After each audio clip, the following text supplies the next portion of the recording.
wanatusi mnarudi, wanatusi mnarudi. So you need to have boundaries. It's okay for someone to ask for forgiveness, but it's also okay to keep that boundary respectful. Thank you, Kamel Dio. Nasikia hata Githaiga aliongeza mpaka seats. Juu alijua hapo pata miminika. Chekesha. Chekesha hosti.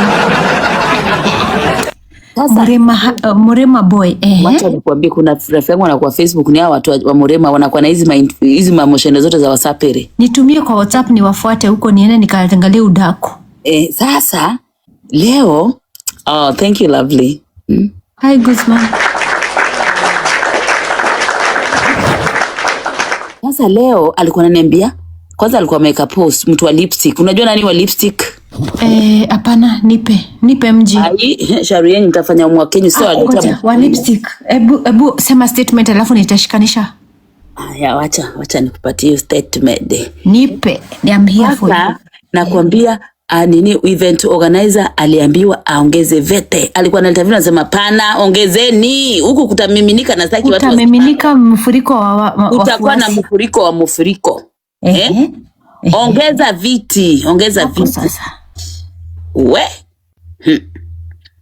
Why do you think Githaiga alianza kulia? Emotional damage.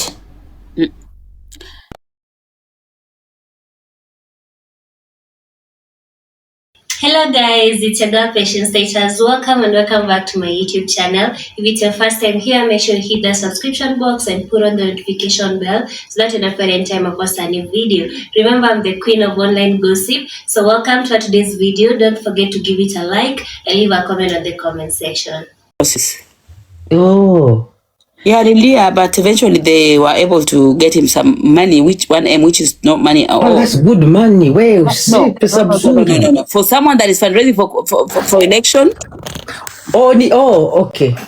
Yeah, he wanted something, I think, to hit the ground with. 1 million is nothing in politics. Ati wacha nikuulize, alikuwa analia kwa sababu ya nini? People did not show up or what happened? Yes, initially I think hata alitukana watu. Wewe jana ukiwa hapa tukicheza hiyo recording akitukana watu. No, sikuwa online your time. Hata na catch up leo. Like I have not had time to even catch up to his speech or what happened on his birthday. Guys, share mtoto wa Gordon alikuwa na hizo recording akatucheza mpaka kwa radio station nyingine alikuwa anamcheka. Wakisema mtu mzee hivyo analilia birthday. No wonder leo alifungua live alikuwa na 7k viewers. Akisema hataki watu wamletee maneno. He's here to appreciate the people who showed up. And also I had a talk as well and told him that he need to man up. He's a politician. Now he kulialia would not look good on him. People will use it against him. I gave him a little bit of thingy. That's nice. I like No. Mimi ni comment na ulitoa tu modi kwa platform yako. Mimi I'm not a celebrity word. I just speak here. Siendi kwa wenyewe. Huko watu wanadhalilishwa, mnarushwa chini, mnafanywa kama huko watu wa Lions wanapewa space wada. But Githaiga is not like recordings. Yesterday I gave him a peace of mind because Githaiga can be very tribal. Some of his posts he does in Kikuyu. Githurai, where we want to vie MCA, is a cosmopolitan area. Right now you need to appeal to everybody, so you need to cut down a little bit. Si anaenda kuvai huko Nyere. He's vying in a place where we have all sort of people. In Githurai? Yeah, in Githurai. Oh my God, he cannot nail that. That needs someone on the ground, not someone on TikTok. Yeah, on the ground. I'm just being honest, by the way. No, Facebook wanasema he thinks that TikTok views equates to. No, these people are lying. They are fooling themselves. Now problem is, he's not even financially grounded. So this fundraising birthday was for him to kind of hit the ground, movements, blah blah. And sahau baka akasema ako 2 term. Alikuwa disappointed akasema ati baka Ruto alimtumia pesa ya keki. Unasikia? Baka alimsikia kidis Ruto akisema yeye si part of Ruto's camp. Yesterday when he was disappointed, I think he expected too much from huyu mtu wake anaitwa I keep forgetting Gachagua. Gachagua is the party he's aligned with. Akasema hata heri 2 term, huyo 2 term alimtumia pesa ya keki. Unasikia? Sasa keki ni kitu ya kubrag. No, Ruto akikutumia 2,000. Kama Ruto alimtumia that something. It doesn't matter. 200 300. So pesa okay. So yesterday he was all emotional, akatuka na watu maumbwa matakataka. He went all out. Yes, really? Someone share mtoto wa God. Mtoto wa God aliplay mpaka recording hapa kitu. Hebu acha nishie na yeye akuje hapa sasa nicheze kabla usingizi nibebe. Hata hiyo radio station walikuwa naongea na Kisapere. Yes. Mtoto wa God ako wapi? Anajiita aje? Anajiita nani?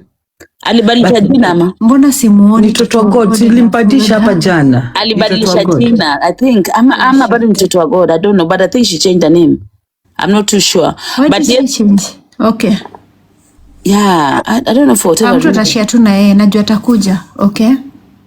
So, yesterday, first I think at the start, the turnout was very low. He was kind of disappointed, akaanza kulia. Hata speech, alitoa speech akilia. Nilimuona, I saw part of the clip. Na kuna hiki, hagule gospel Mukorino. Okay. But acha nikupe udaku. Unajua what happened when I saw that video, him hugging the gospel Mukorino, ule alikuwa na bibi, drama ya bibi. You remember wakiwa na Lady Jacqueline? Karango. Do you know how much Githaiga shamed this man, and I am shocked that he showed up on his birthday. That maybe was a shocker for me. Maybe to mock him. That was a shocker for me, and he even performed to be so for me when niliona I thought ana perform out of wamemeka microblading. Someone called microblading. Yeah, ule jamaa anapenda kujisifu. Okay. Huyu alimslice. Oh, thank you so much, Odian. Thank you for the support, darling. Alimslice vibaya sana. That's why nasema tutaki watu wamlete maneno. Guna chokora. Alimwambia mnapiga mdomo mnatuka na watu wa pesa when you know you don't have nothing. Yeah. And I saw that. You saw that. And I related to also how TikTokers watu wako na mdomo wanatuka na mazobuzobu. Alafu sasa ile wako na shida wanakudipendekeza. It doesn't work out like that, my friend. You cannot be using people when it suits you. Sasa ile unatukana pia unapata gifts, unafurahisha enemies wao. Unasikia? And then when now it's your turn, you are in need, now unajifanya mtu mzuri. Niliambia watu mnashinda mtukana mkirudisha, you are the enablers. That's why these people wanawatusi mnarudi, wanatosi mnarudi. So you need to have boundaries. It's okay for someone to ask for forgiveness, but it's also okay to keep that boundary respectful. Thank you, Kamel Dio. So, nasikia hata Githaiga aliongeza mpaka seats. Juu alijua hapo pata miminika. Chekesha. Chekesha hosti. Murema boy. Wacha nikuambie, kuna rafiki yangu anakuwa Facebook, ni hao watu wa Murema wanakuwa na hizi mamoshene zote za Wasapere. Nitumie kwa WhatsApp niwafuate huko niende nikaangalie udaku. Sasa leo thank you lovely. Hi Guzman. Sasa leo alikuwa ananiambia, kwanza alikuwa ameweka post mtu wa lipstick. Unajua nani wa lipstick? Hapana, nipe mji. Sharieni nitafanya mwakenyu sio aleta wa lipstick. Ebu sema statement alafu nitashikanisha. Wacha nikupatie statement. Nipe, I'm here for you. Nakwambia nini event organizer aliambiwa aongeze vete. Alikuwa analitavina anasema pana ongezeni. Huku kutamiminika na sitaki watu. Kutamiminika mfuriko wa utakuwa na mfuriko wa mfuriko. Ongeza viti. Sasa. Why do you think Githaiga alianza kulia? Emotional damage. Because the expectation kwa grao was too high. Was zero than compared to the... Yes. Sasa mambo ilikuwa mengi. Muda ni machache. And for this thing, I think Githaiga should pick notes from there. Yeah. Because I may realize that politics sio TikTok chai. Politics sio TikTok chai bwana. People will clap for you when you are damaging yourself. Unasikia? But when it's time to stand for you, and most of the time people that support you destroying yourself are people that have nothing to put on the table. Hi Pat. Unajua watu wanakuwa gigoni ukijimes. Most of them do not have the financial strength. They laugh at you when you fail. Yeah, no, because they're enjoying wakikuja unatoka na watu wanajibamba. That is where they wanatoa uzuni yao. Wanakuja wanachekelea badala kukataza kwambia pana, that is not nice, be careful. They never tell you such things. They'll never ever tell you such things because they want the destruction to continue because they are having a good laugh.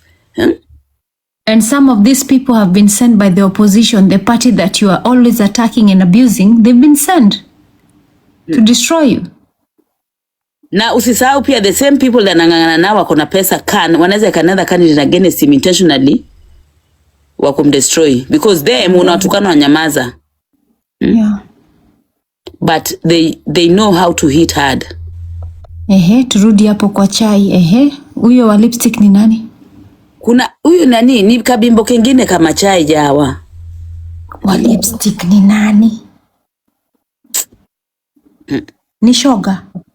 Wewe koma, nitakuandikia pia. Haya, tuendelee na story hapo, hata nishajua. Tuendelee na kwingine. Yeah, so basically it was being said that his expression was so high. He thinks that when he has 7,000, 5,000 viewers, they all will they'll show up for him. What he doesn't know is that you can have a small quality people around you rather than having a huge crowd that when it matters, they have nothing to bring on the table. And that is the reality. TikTok is about quality. Atty, can I tell you something? Unajua the time that Githaiga was supposed to wake up from his slumber was the day that he was playing game. Is it tap tap? Yeah. And then all of a sudden kulikuwa kuna stima. Then all of a sudden maumbo zikaanza kubaka kwake. Kidogo akamute wale watu wake na wenye alikuwa anacheza nao, and he was on a panic mode, akapotea kwa screen for some time. That was the time Githaiga was supposed to wake up from his slumber and know that even where he's living is not safe because he's fighting regime ya Kasongo while supporting ule mtu alikuwa an ex who is an ex government mtu wa serikali ambaye ni Gachagua. So he is prone to be attacked.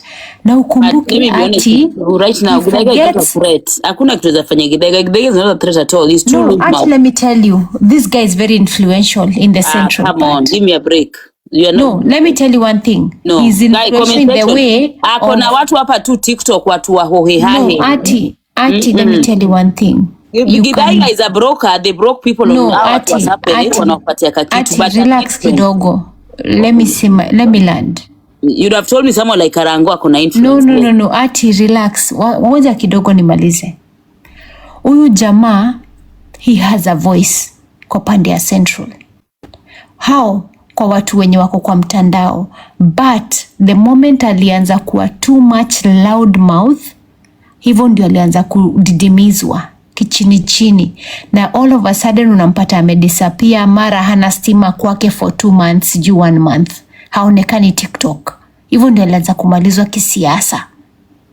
You need to know that Githaiga, before alikuwa nasikizwa mpaka kwa radio station, they acknowledge him. Unasikia wakisema Githaiga wachai, but hiyo title ilienda ikishuka chini mpaka sasa amekuwa like a nobody. But before he was a voice and a person to reckon with. But sasa amekuwa chini. Umenielewa ati? You cannot compare the Githaiga of now to the Githaiga of Kitambo. And where he failed is because of his constant and continuous fight against Kasongo and supporting Gachagua. Hapo ndio anaanza kumalizwa kisiasa. Thank you.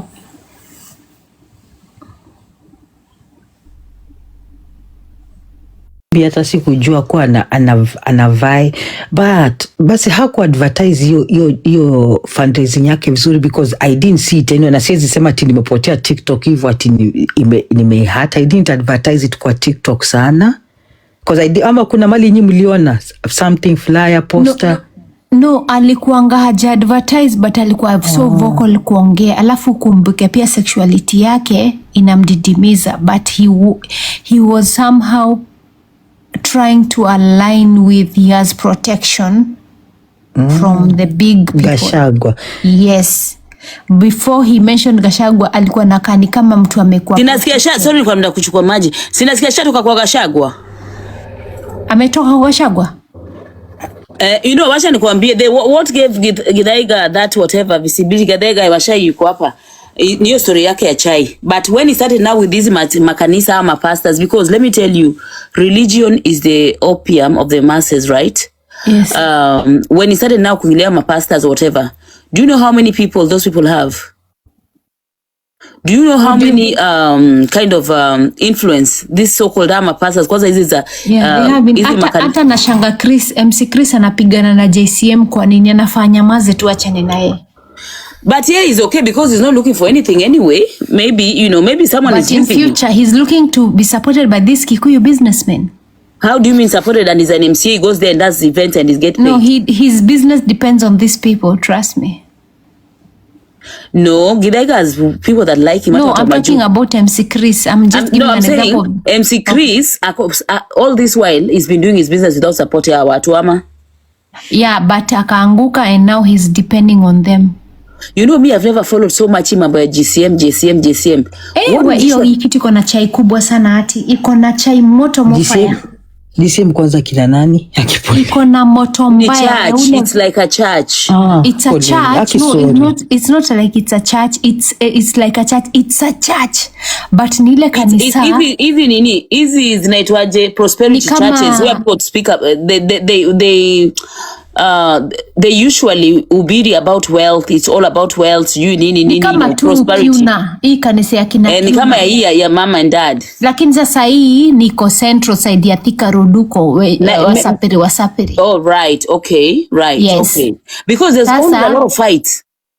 Iko na controversial kubwa sana. Na ni mambo ya pesa, by the way, a lot of it is about money. No, ati it's not about pesa, it's about the mind control. Watu wenye wamebebwa spiritually. Sexuality. No, ati listen. Wamebebwa spiritually, kiakili, mental.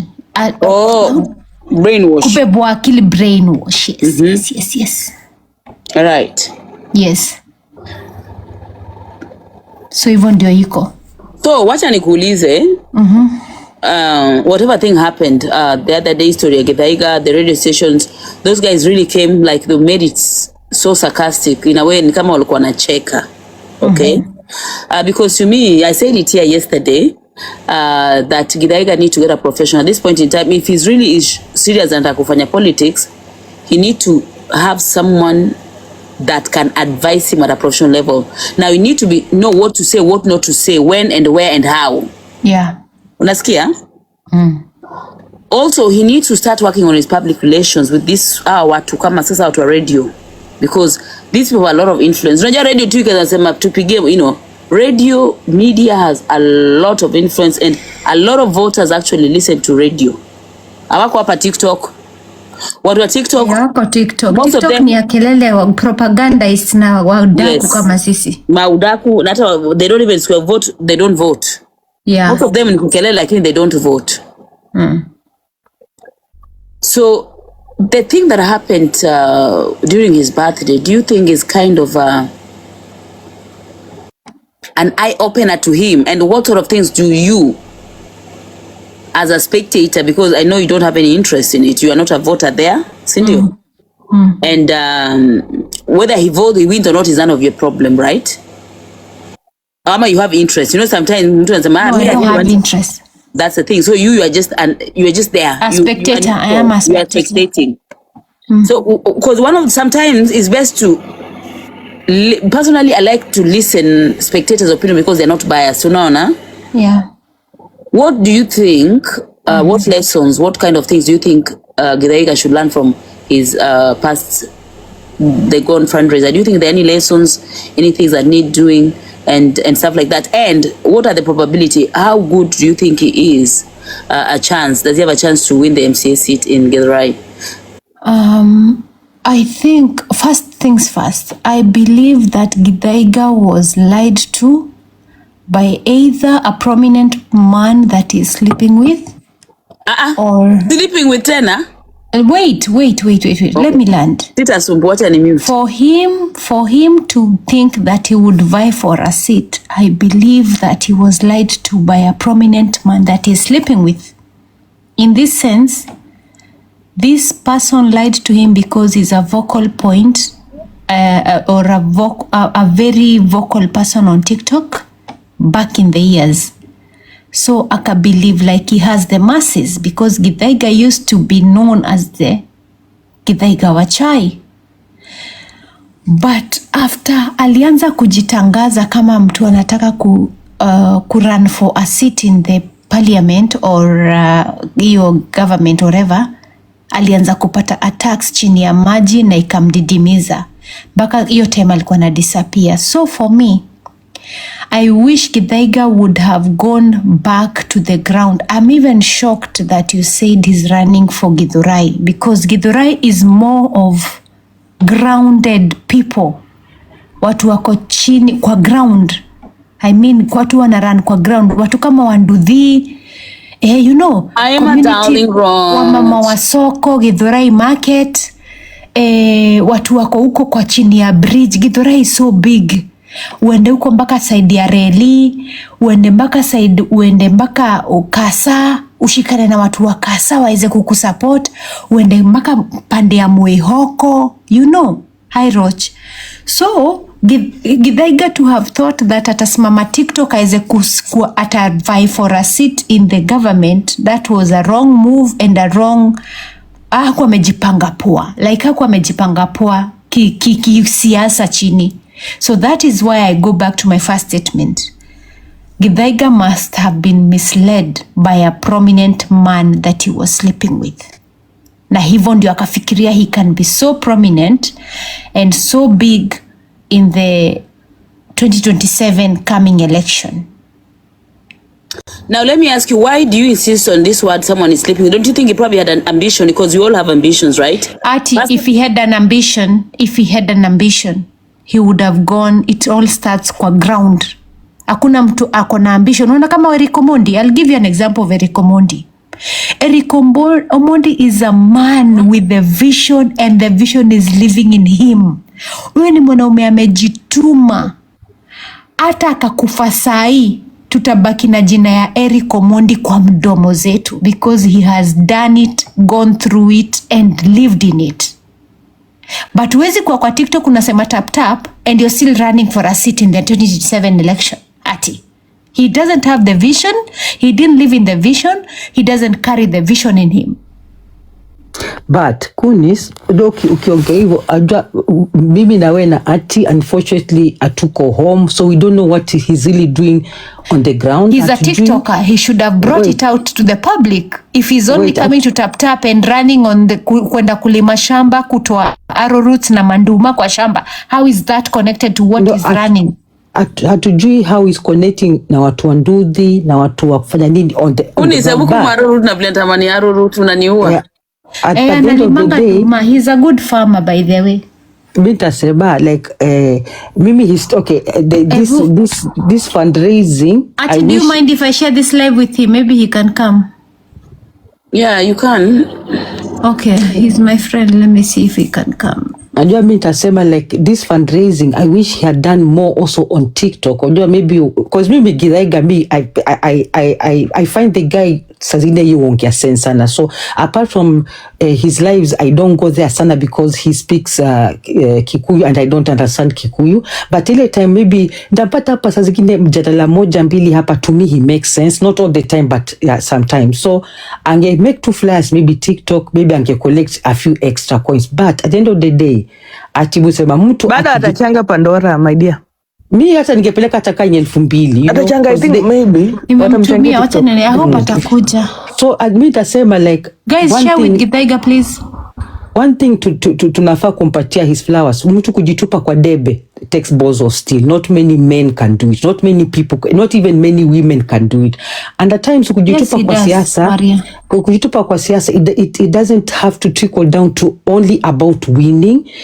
Anaweza kujitupa kwa debe, na mimi I would wish he goes all the way mpaka hata kipata kura whatever, afikishe mpaka mwisho.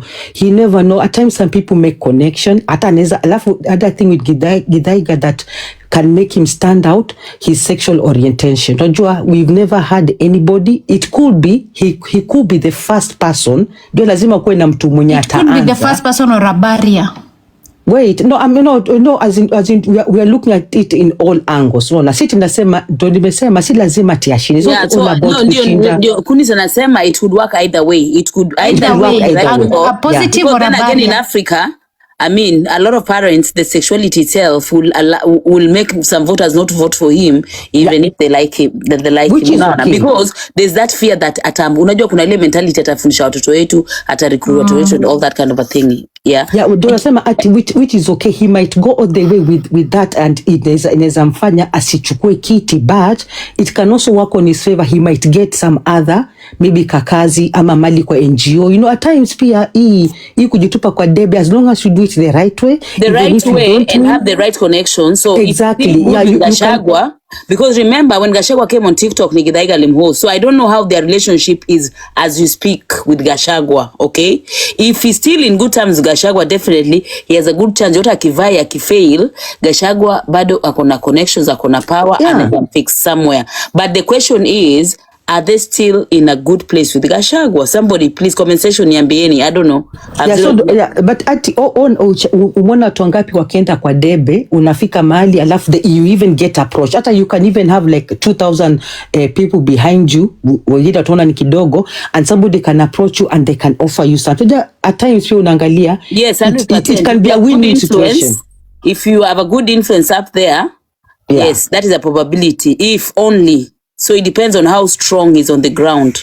Unaona? But lakini you would also unaweza mpatia advice aende all the way. Probably he should change his strategy kama, because you understand more. He can track a little hapa na kule, but as in ashikilie tu roho na endelee. Afike mpaka mwisho, afike kwa ballot mpaka mwisho. Then after that, he never knows, it might work for him. Hata kama hata shinda, something might come.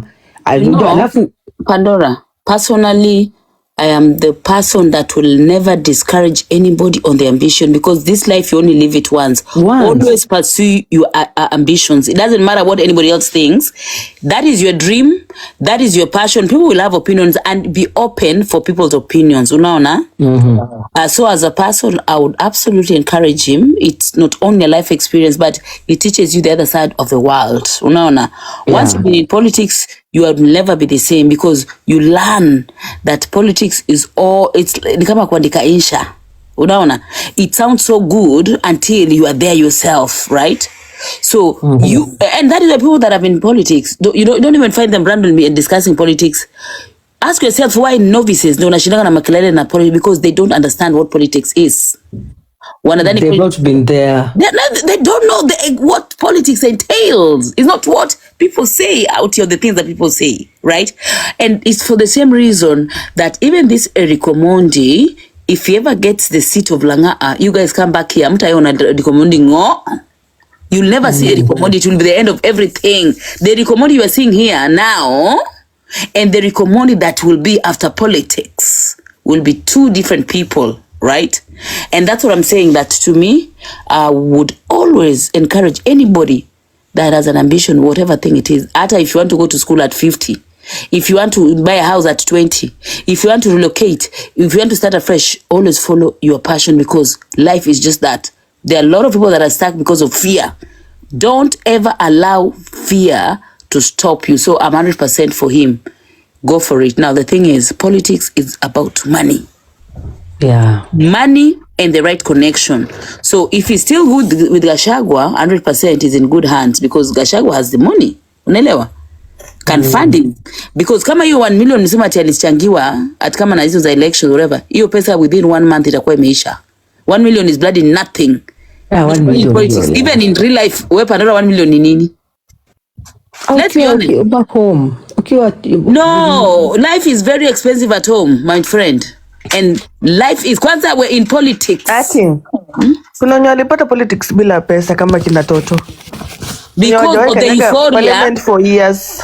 Yeah, but every case, this is an individualistic approach. We cannot compare Toto's story and Githaiga's story. There are a lot of factors. So yeah, Githaiga anatapata za woshe.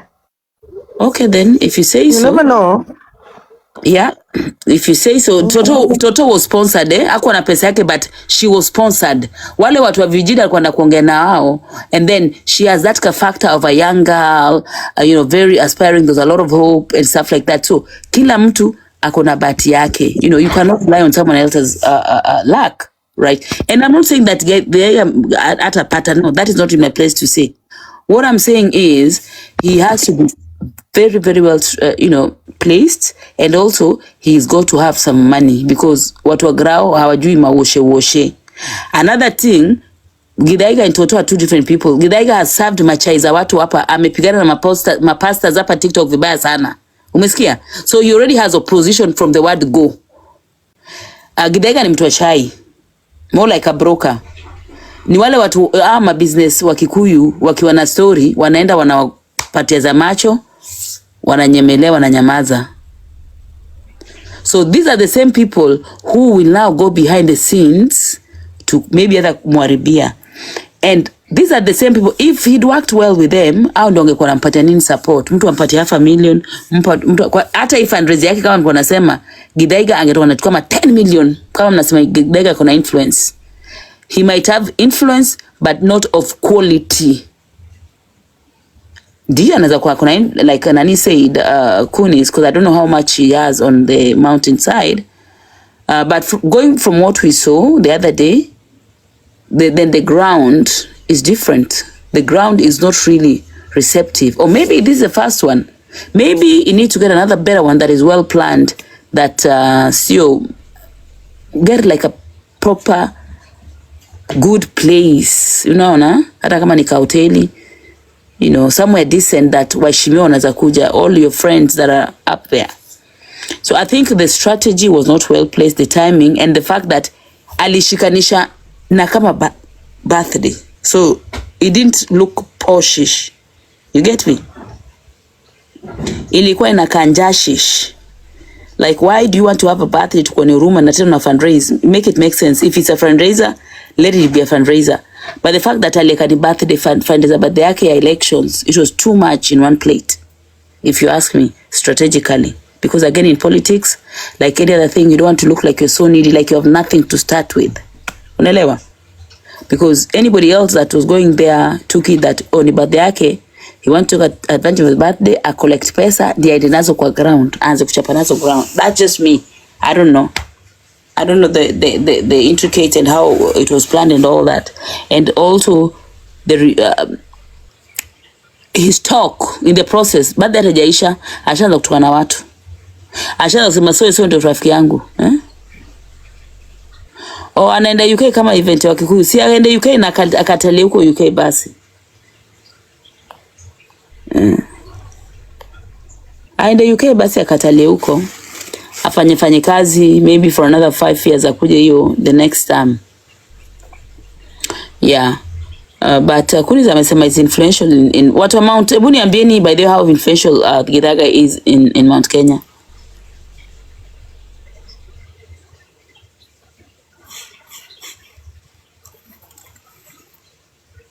Na mtu kama nani mtandao, you should have showed up, organize. Githaiga is your friend, you guys need to organize an event. Watu wa mtandao mkufanya poa. Mtandao. And mtandao is so good in mobilizing. Mtandao mwenyewe angepeleka kitu kama 500,000 kama zobu. I'm sure atakuja kufanya nini? Another mega mchango ya nini? Nani? My world amesema kwa ground mambo ni mwecheche, hatumtambui. Ala? So kwa ground nani mnatambua mambo, nani kwa ground hiyo area na vai, who is it that has impact? Ni nani anavai wapi? Anavai nini? Hizo side Githo. Uko sure ni Githo kweli? Yeah. Githurai uko Zimmerman. Ama guys, niambieni. Yeah, Weeping Willow, I agree with you 100%. Yeah, it's good for chai if you ask me, but then politics doesn't need common sense or whatever. Anavais He's a MC good ama. orator. Anajulikana tu TikTok. At least acha nikwambie Githaiga has this convincing power. He can get. He's a good orator, but he's a public orator, brilliant one. So yeah, he can he's get. very good at that. He's good na hizi nini kama hizi manini chama hizi za tribal ana whip emotions is good at that. But now when it comes to politics, you got to be very strategic and you have to appeal to everyone. He got to appeal to everyone. Githaiga mainly appeals to the Mount Kenya because Githaiga is very tribal. Unasikia? Githaiga ni mtu anapeana chai akislate watu na Kikuyu, right? Now where he's vying is cosmopolitan, and we are all tribal, by the way, yeah, but we hide our tribalism. But Githaiga in public platform yake ukienda huko akiongea madorere maguisio makerere ererere so that is not politics. You gotta be strategic. Don't show people intentions. In politics you gotta know when, where. That's what I'm saying, and these are things that he still has time, he can work on those. Na unajua kwanza kitu moja, wacha nikwambie kitu moja. Do you know how the Kikuyu community, and si ati inadanganya, wengi wao hata magay wanajifichaga na they hate gays kama kitu kingine. Do you know how much they hate gays? Nyinyi watu Do you know how much intolerant they are?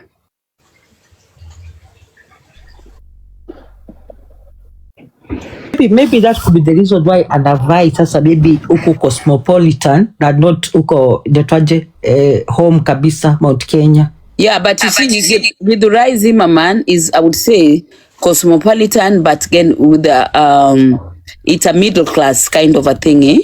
Unaelewa? It's a middle class. Sio malika Kilimani. You should have told me place ka uko Kili, Lavi. Unaona uko ni watu wako woke, wako don't mind, they don't care about your business and all that. They're not into your business, but uko Zimmerman get the right people are in people's business like a pair of shit bana. Eh?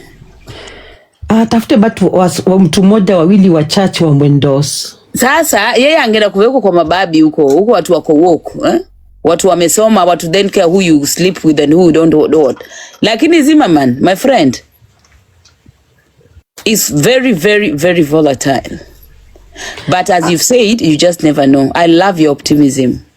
Mwanaume apambane kwa debe. Ati ucheza na debe. So debe si mchezo. I've campaigned for a few people. Debe si mchezo. Wacha mwanaume apambane kwa debe. Wewe tu umesema atatoka hapo like with that maybe atapata a kind of different mindset kidogo, Yeah. Wacha apambane and kwa even debe. other doors, because one thing I know, he can do a very good communications expert to nini Amapen and Inoro FM, gosh. He can do. Anaweza pata job kwa county huko. Of course, huko mashinani, si ndio? After that anaweza pata job. Pandora watu kutoka wanataka kufanya kazi kweli. Yeah, keke one time. Enyewe is good with radio. Kwanza hizi radio hizi za ukabila he can do a good one because he's very good at that, by the way. That one is his niche. Yeah. Watu wa Kikuyu hata mkiwa na hao watu kwa family. Yes, watu jificha by the way. Hebu na Kawira ati. Ai jamani, hata kama mnacheza yao. Anyway, by the way, Githaiga. Tubaki tu kwa Githaiga. Na Githaiga. Tuko tu optimistic na huyo. Unasema Kawira kuna possibility atapata Pandora. Hapa kwanza tuambie atakufanya nini? Can she even Pandora yawa? Can she even explain herself? Unasema Kawira kuna possibility atapata? Mi optimism yangu inaisha kwa Githaiga. Hapo ndo inaishia. Hii mmecheka hivi, nasikia tu Wakikuyu, nimeongeza volume nisikie ni nini hiyo mnasema. Hai mtandao vase Wakikuyu wamefanya nini? Nauliza kuni wewe unaona Kawira akipata, si ndio? Hakuna kitu anapata huyo. Kitu anapata Kawira na Kanyari alipe. Mambo ya hizi LGBTQ, most Kikuyu people, even though some of them practice it in Yamaji, but they're in so much denial that it will take an elite group of Kikuyu, which definitely is not in Zimmerman or Gedho, unaona, to kind of accept his sexuality. So mimi nilikuwa nasemaje, maybe alikuwa anavai places that are cool and posh like Kile, you know, like those guys, they don't care what to do with your personal life. Watamchagua. Yes. Not central. Yeah, but now Zimmerman is 80% Kikuyu. Thank you, darling. They will not support So him. his sexuality also could be, you know, it could either work for or against. That's what we were saying. It will work against him, Ati. With the way our people are, it will not work for him. Sasa tu nikuulize, ile mtu andaga pale campaign trail, unaambiwa wapi mzee wako? Sasa atakuwa na huyo mchelo, unajua the husband is a acha nikwambie, if there's one thing the central part they've never, I don't blame them because we cannot force them to go with the true, that me understand. You not even central, even Nyanza, by the way. It's everywhere, Kuni. It's everywhere. Hakuna mleta kubali ati. Ini during hii politics anafaa kucheza chini asilete assist. Unajua yana shida ananga aibu. No, ajui when to where. Ajui so, you know, he doesn't know where, when. You see, life is about, especially if you want to be in politics, you gotta know your P's and Q's, eh? You really have to, because you need to appeal to a crowd. Eh? And you have to appeal to kama nani ameoa. MC ameoa. Hizo lazima utaulizwa. You are asked. MC ndio bibi. Sasa tena nasema ndio bibi. Wamekuja na mjali wake hapo Modi. Waanze kumuita dorere. Eh? Ay. Ametoka ameharibu. Yeah, but you never know. Ati, I go back to my first statement.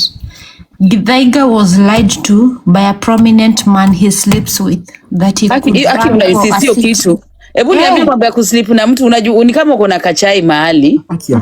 Kwa sababu acha nikwambie Ati, there's no way this man woke up and thought he would run. He was convinced by someone because of his voice on TikTok. Let me tell you, Kunis, I can say that I think he was convinced by Gachagua because at the time they were close. You understand?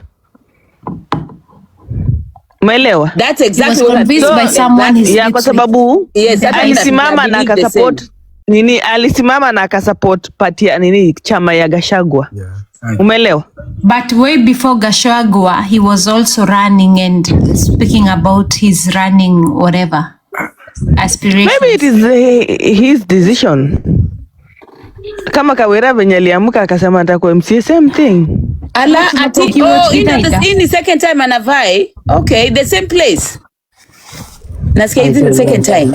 I didn't know about that. Ala kama gona chaini kome wewe rati roach koma. But cool, so jua saa zingine mtu kusimama tu kiti hata hiyo MC hata isibede tu uko tu mali kwa social place yako, maybe kwa pub unakuja na watu kama 50 wanakuchocha tu. Yeah. And they plant that seed, especially if you're a good orator, because Githaiga is good. He commands, you know, when he holds that microphone, people listen, you know. Yeah. He has that convincing power, unaona? Exactly. So that voice, I think that is what a lot of people, you know, people say, oh, you need to start a podcast. You need to start a podcast. You know, people will tell you these things, one or two people. Sometimes they get into your mind and then you're like, okay, I think I'm ready. And then alafu hao mafollowers wa TikTok pia na akifungwa live anaona 7,000 viewers and then this will kind of, you know, change into voters. So, and people tell me Gachagua. Trust me, Gachagua Githaiga kuna possibility ya kupata, lakini asiongelee story ya sexuality yake. Hiyo ndio itamwangusha. But it's obvious, it's in the public domain. It's all about another thing ni kwa fans hapo najua atakuja TikTok watu watamchangia. That one is obvious. Naelewa? But ukisema watamchangia unamaanisha nini? Na TikTok hakuna kura inapigwa through TikTok. Watamchangia Hizo ya campaign watu watachanga. And obviously you don't win election online, isn't it? You have to go offline. But kumbuka the case of this handsome guy that alidanganywa siku ya vote akajua alijua ajui. He was so good on social media. Who is this guy that come from Gatondo? I think he's mixed race. This cool guy, oh my god, from Gatondo. Yeah, he's also from Gatondo. He's a mixed race guy. He's a very cool guy. He was really hyped on Facebook. Who is that? PK, exactly. Yeah, Peter Weber. Peter Kennedy. Peter Kenneth, yeah. The KFF guy. Yeah, Peter Kenneth. See, it was the same. He was so hyped, yeah, on social media. Qua ground, things were different. And this guy had everything. He had the looks, he had the money, he had the education. Yeah, but one thing that Githaiga would beat him with, Githaiga is quite, you can pull a crowd. And I think Githaiga also, hi, sorry, I just jump in. No, go ahead. I mean, I think also Githaiga is current, he's young, and he'll appeal to many politicians who will hold his hand. I mean, I've met the guy, and the conviction is there. I think he'll go for it. And also he's very, very good. Yeah.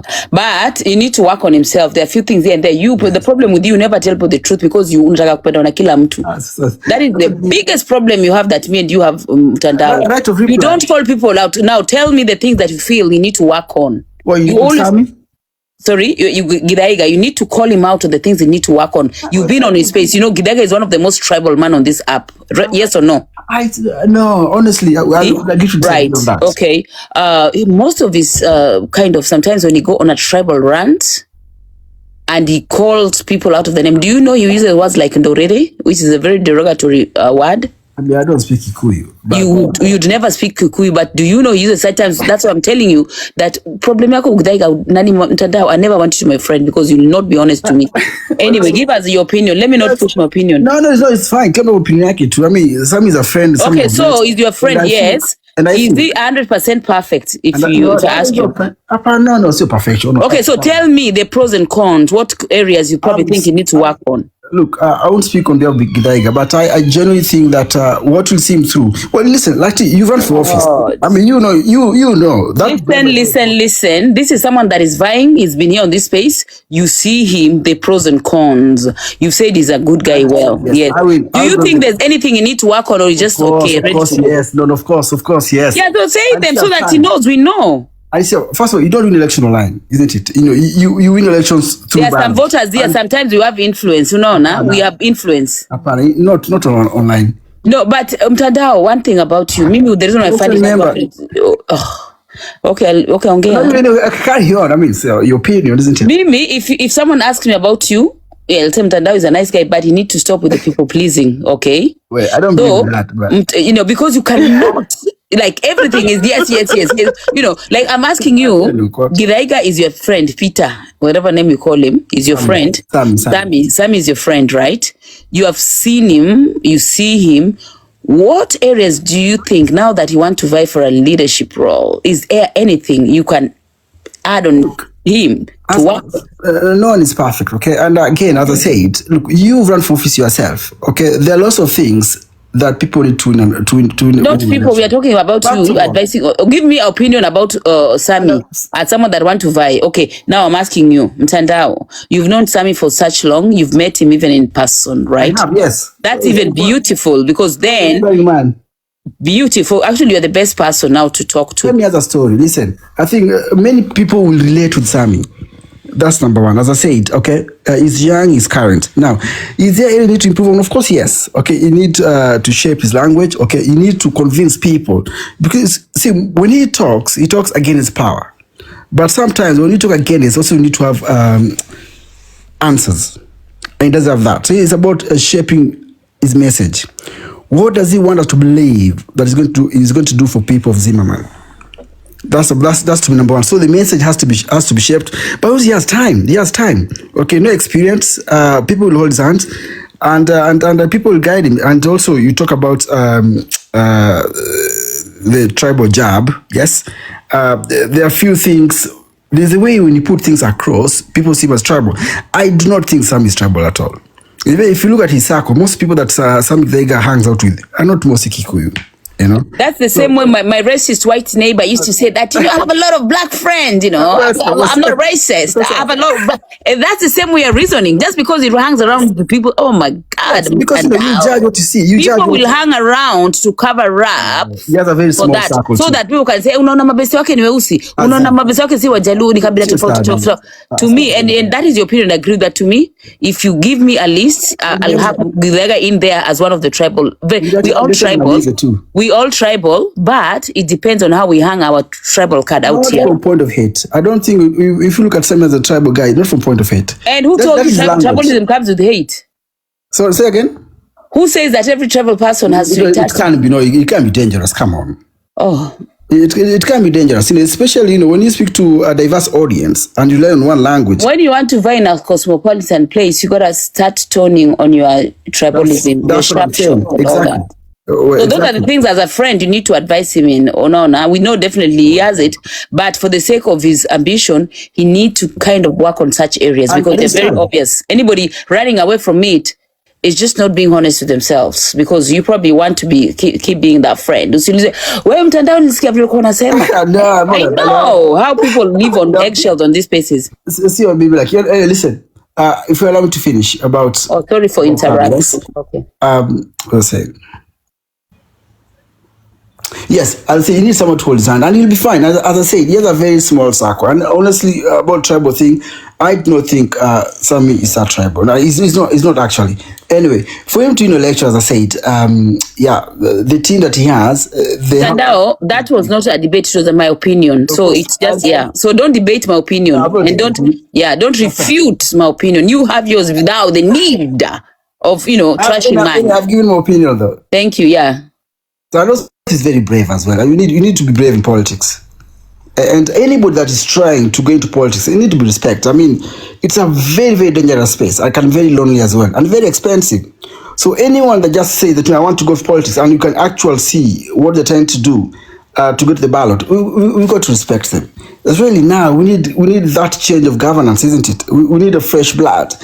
And people like Sammir, people that have come out here and said they want to go into politics, we need to encourage them and give that meaningful advice. And not from point of trash, but just showing them the way, especially those with experience. And that's why I stand with Sammir. I think it's very brave. Him coming out and talking, why he wants to go to office, and he has a story as well. He's very relatable. Those are meet Sammir. He's very. He talks about things that touches daily lives. So we all have a story, as long as they're not sob stories. Everybody got a story. Absolutely, yes. But you have to be brave to tell your story, isn't it?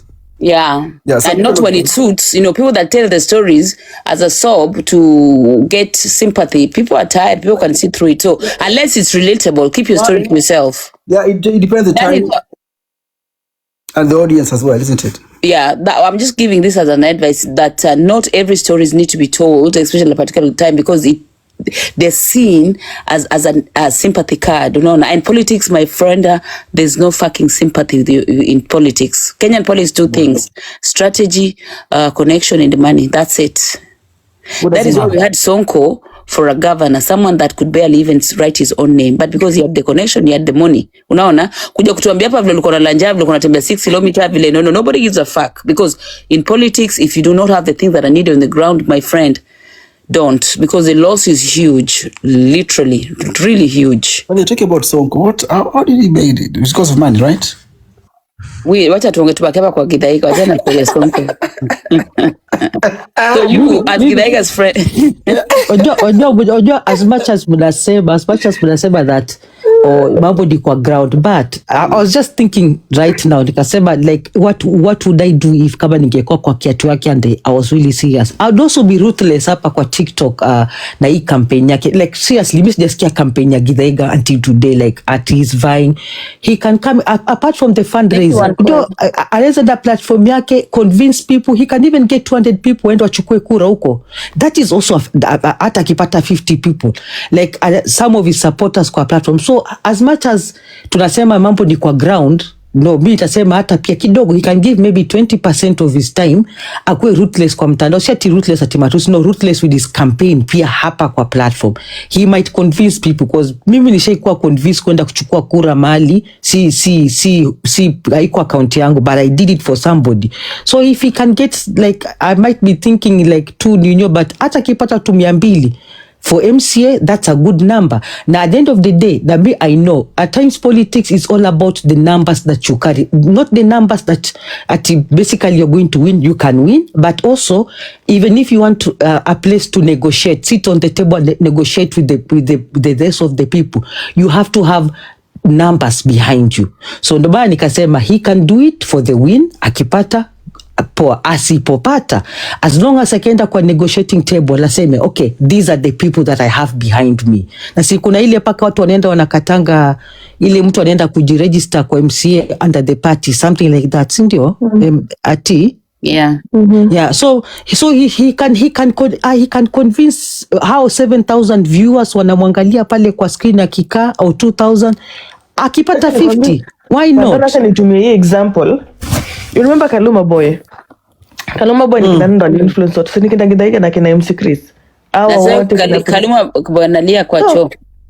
So, the same and anani Githaiga kuna watu wenye they can influence. Unajua mtu anachange mind within 1 second. Akifanya matafanyizi makampeni zake mimi nitakwambia atapata. Now let me tell you another angle. Let me tell you another angle. Kina Priscilla Imani, kina MC Chris, watu wataenda kunini hizo makampeni zake. Let me tell you another angle I'm looking at it. Maybe when he had access to Gachagua, he thought it will be easier, they support the money. Akaona now things are not working. So right now, he's probably not serious into it. He just wants to use the opportunity to get a little bit of money here and there. And then when the time comes, and it happens in politics, by the way, ule mtu kwa ground that is probably stronger than you, unaenda kwake, unanegotiate, unaona. Unambia now mimi, I am not Sivai anymore, but I want you to buy me out. When ipatita kama ni 5 million, $1 million, so I bring my supporters to you, because from the sound of it, as Pandora says, he does not really look like someone who seriously after this thing, you know, because he's not aggressive enough, especially here on this app, because of course MCA 5 million, MCA mwenye analipo 200. Right, okay, whatever the money, hata kama ni like that was just a figure of speech anyway, whatever what has given and all that. Alafu afanye nini? Amwambia I'll get you my people to support you and all that, because most likely Githaiga is not even going to the ballot, by the way. You'll be shocked. Most likely it's just doing this because of he has the publicity, he has the traction, he has the whatever, so he can ride with the wave. Na kwanza watu wagedho wanafaa kutuambia Dazi ashaonekana mtaani, has ever been down there, ako aje na watu kwa ground, because that one also will give a lead whether it's really serious into it ama tu ile ya kukulia. Unajua there are people that get into politics because of their positions, because they have the publicity, the followers, blah blah blah, but deep down they are not into it. That's just another way I'm trying to look at it, because that Pandora's question has had me thinking, because then why is he not? I've never heard him talk about it anywhere on this space, by the way. Yeah, so I do agree, and that's where the experience comes in now, isn't it? Because also in politics, it can be very lonely job.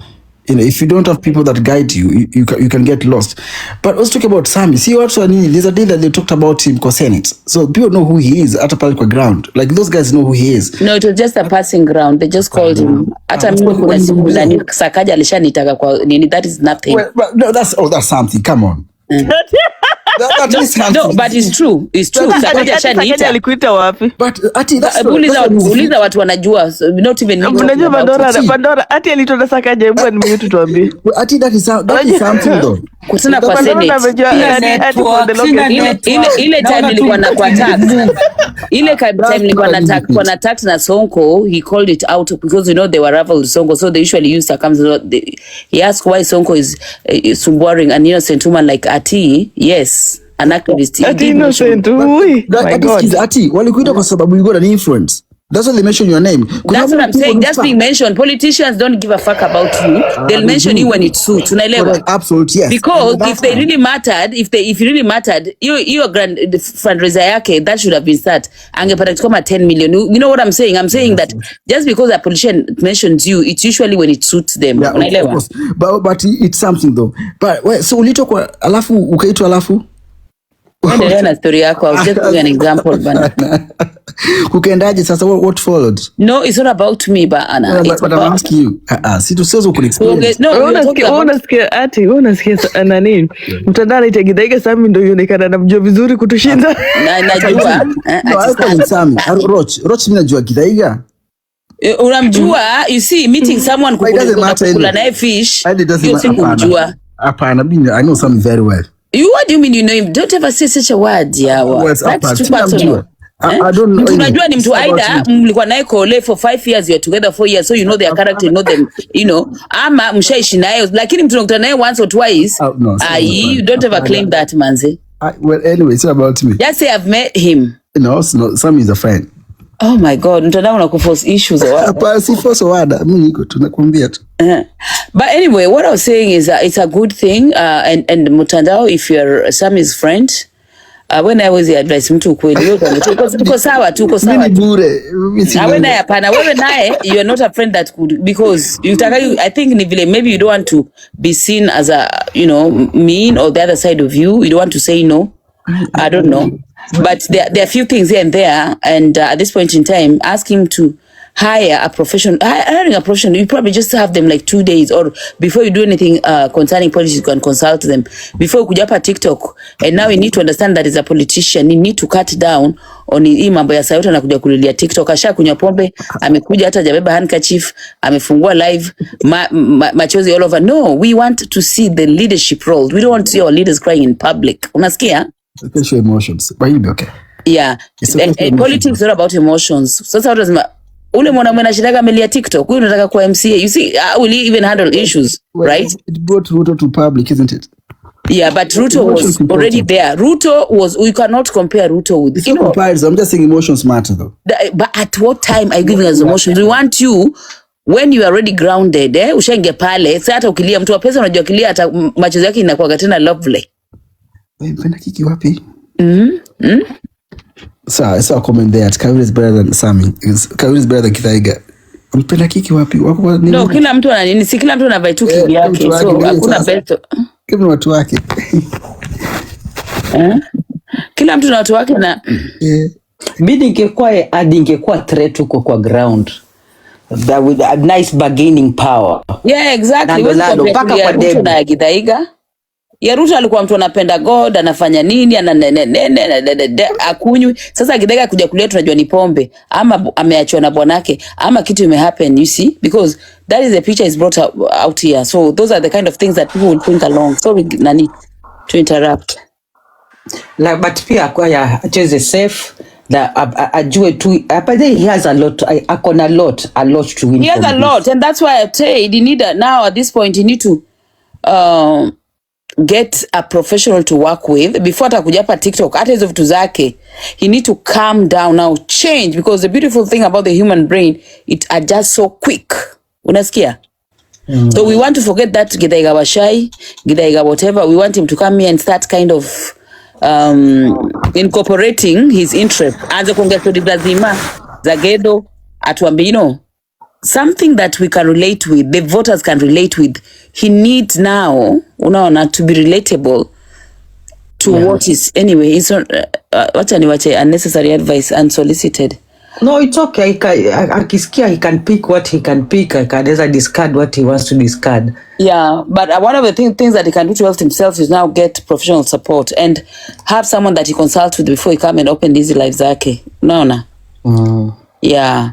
You should make as in kabisa jina yake ikuwe na with a purpose vizuri. Yeah. Na unajua tena kitu moja, hii mambo yake ya kutap tap. Sasa unasema huyu na yeye anaomba TikTok siku yote akitap tap atatubia pesa zetu.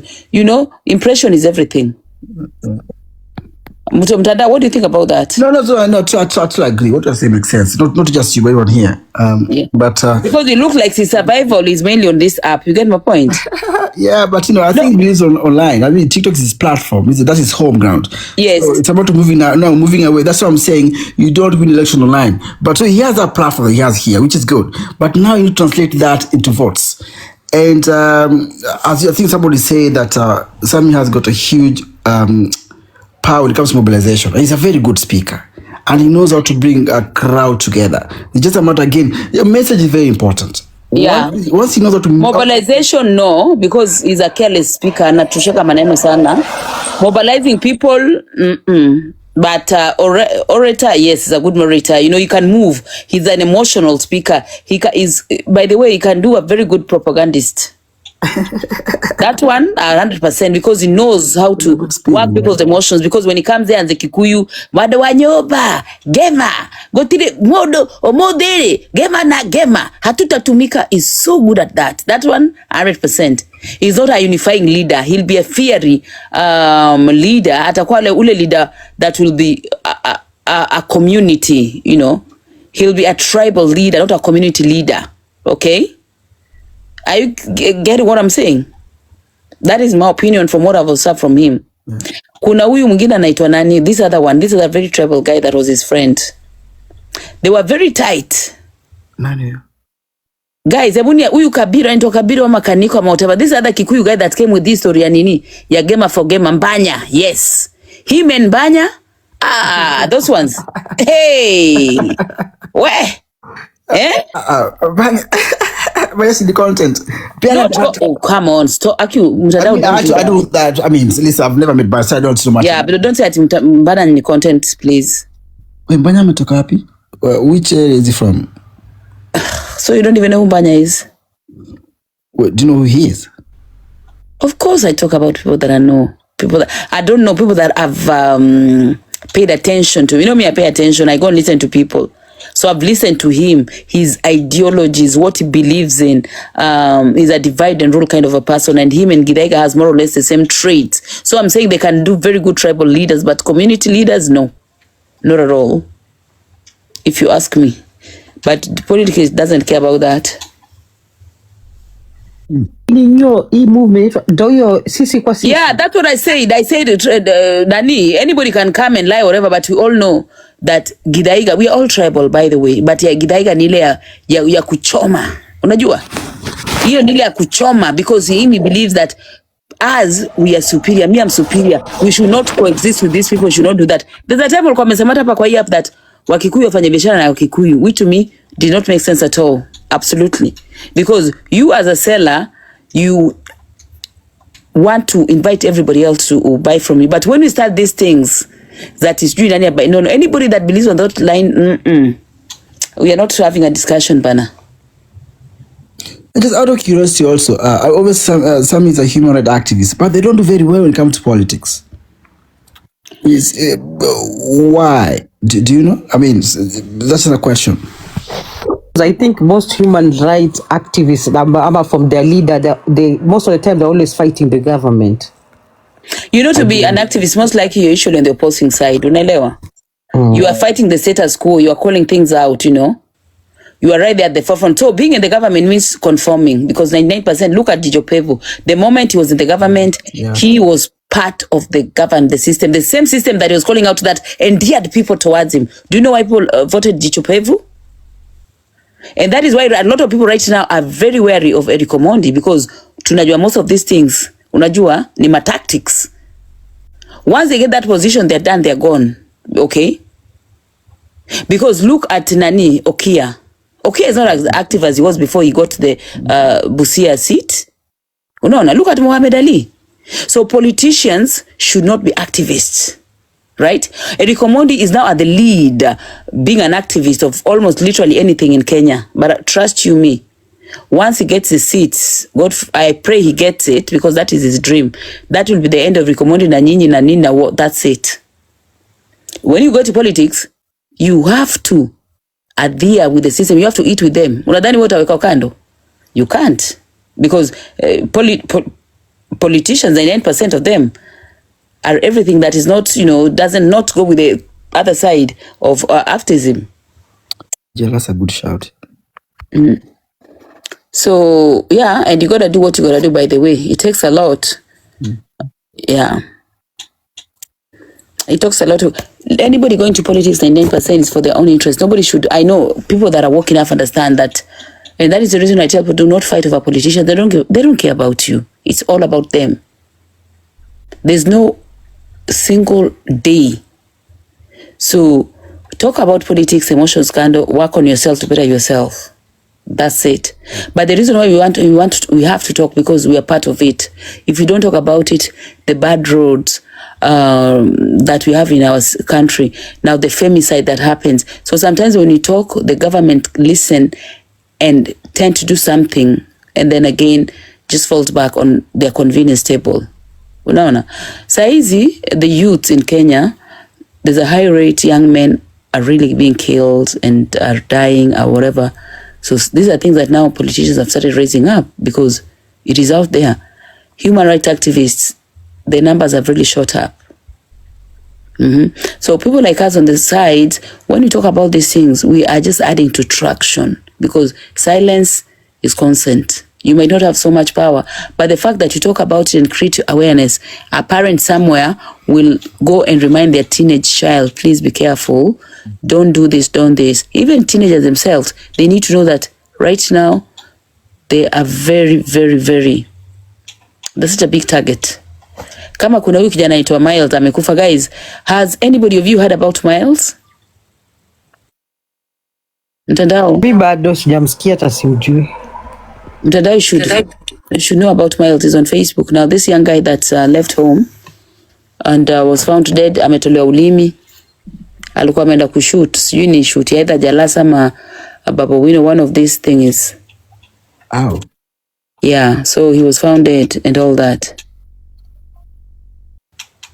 Oh, that day this morning? No. Ati? So wait until you hear Githaiga, so ndio utajua. Ala, sniper. Sistake pia kuna ukabila. Ala. See, I don't know the sister. Who's the sister? Nimfollow nimsikize. Yeah, nani Githaiga is not a unifying leader. Huyu ni mtu wa kuwasha moto.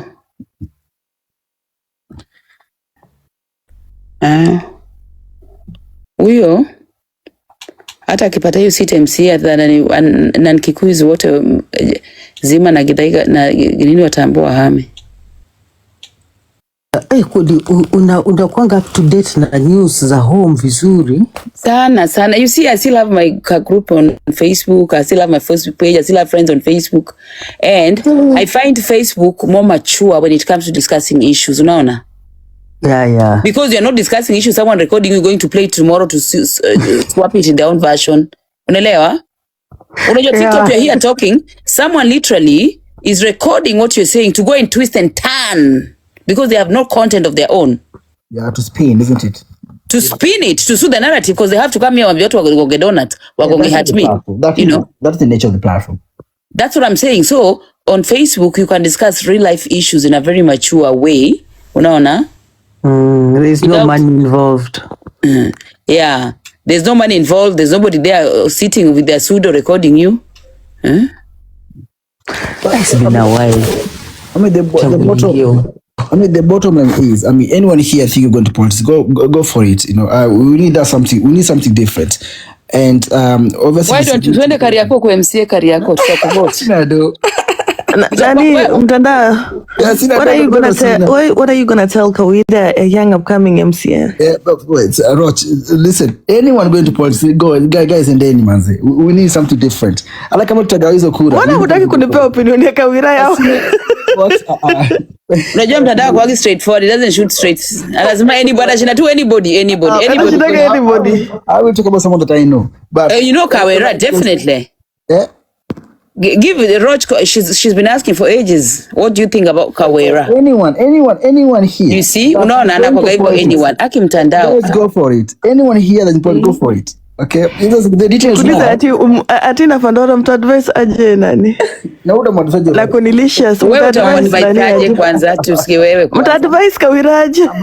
Kawira go for it, Kawira. Maybe I think I've had that talk for 10 seconds. I think the most okay, maybe that time haku make sense, so I don't know. At least I need to say he's a good orator. We can agree. But there is light at the end of the tunnel. It's about experience as well. I ended too. Nadhani Kanyari, hi my darling Sadu. Nadhani Kanyari amempatia hope akamwambia enda tamsupport. At least would like, okay, at least that is known kidogo better than her. But usisahau huyu akishika mic surely ati yake. Akishika mic atambia nini watu? Shagoma alizaliwa. Unajua nani anaenda home? Nani? She's going back home, Kawira.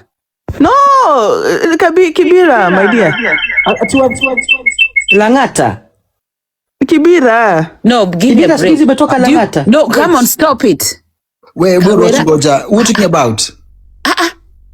Si ushago kwa anavai huko shago kwao. Ngoja Roch hapana anavai MCA Kibira. Kibira Nairobi. Kibira ilitolewa Langata. Kibira na Langata zile separatiwa. They're different constituencies, yeah. No, Roch watu. Chochani. Kibira Nairobi. Kibira I swear. No, anaenda nini sio Kibira, ni Meru. Ni Kibira. Uliza Gitai, sura nampenda kia amesema Gitai Adhira Meru. Nilimwona na Wameru wamepiga nao picha bana. Huko machali wengine wamevaa nini? Anavaa hawezi vaa Kibira, anaweza beba juju huko hata hawezi jaribu. Alikuwa amesema Kibira before. I don't. Mwenyewe hajaishi Kibira hata juu Kibira like for real. There's no way anaweza hiyo na it's a joke. Utaanzia wapi hata like? No, Kibira anaweza kwanza wale manyanga wa Kibira wanaweza piga mbio moja hata wezani na it can't be Kibira. That's what I'm telling you. Kibira is so territorial. Hata kama ni Lang'ata. Hebu acha niende ni msearch kwanza ndo niende. Wewe utatoa maoni yako before uende umsearch. Ngoja ni msearch Pandora alafu nirudi. Hebu msearch ukuje na real fresh news. I'll be surprised. I mean, even just mentioning. No, but Kibira would be a big joke. Hata angeenda nini huko nini inaitwaje Mukuru huko saiza Mukuru kwa jenga huko mali wanapeleka support. Hata huko. Ama ndio fuata nyayo hata okay. At least mali cosmopolitan. Kibira. Na Kibira na hata anajua hawezi ni Meru guys. I believe ni Meru. She cannot do Kibira. I don't even think she know where Kibira is. I'll be so surprised if indeed that's what she wants to do. Let me tell you, Kibira hata she cannot declare Kibira tena kubai Kibira. Ati huko Lang'ata, hawezani. Huko ni yani huko ni kubaya. Huko ni tough.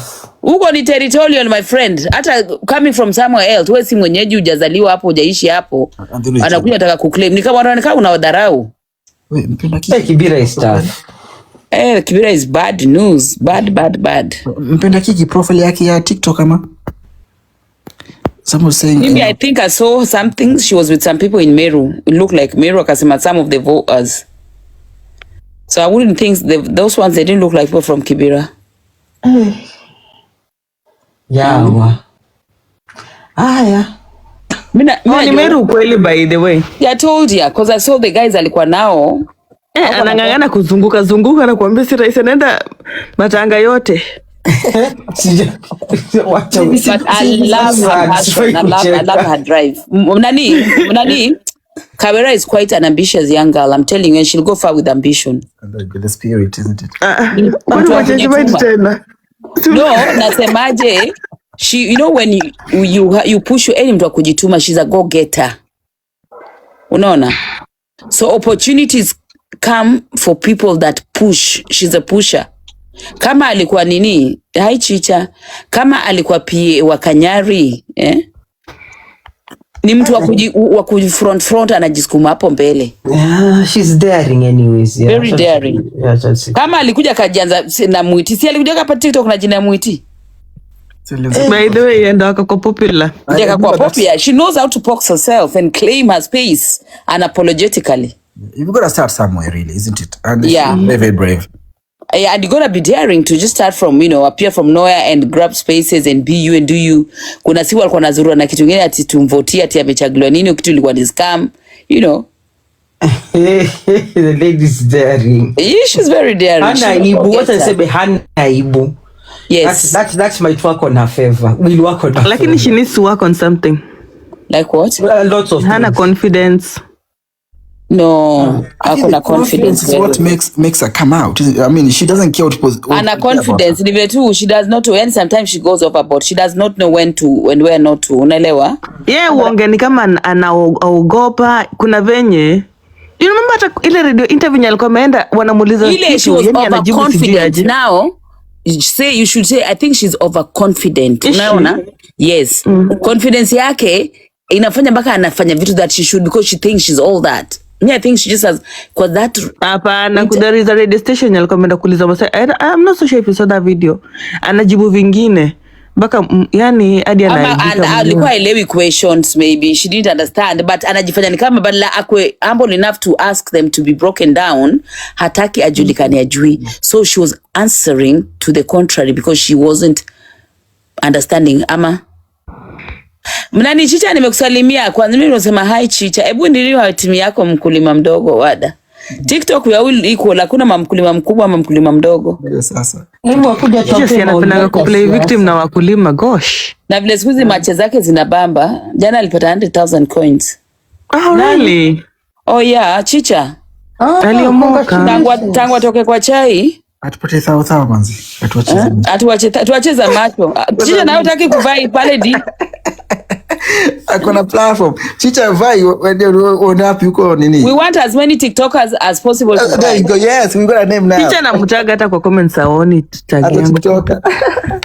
Check it. I think also in politics. Also, if you have nothing to lose, that's nothing to lose. You go for it. And I think that's what Kawera has as well. Hello, Chicha. Mkubwa ndo hapa hivi. The new billionaire in town. Chicha tuache thao. Chicha atatuacheni sawa. Maybe unless ameshazi withdraw.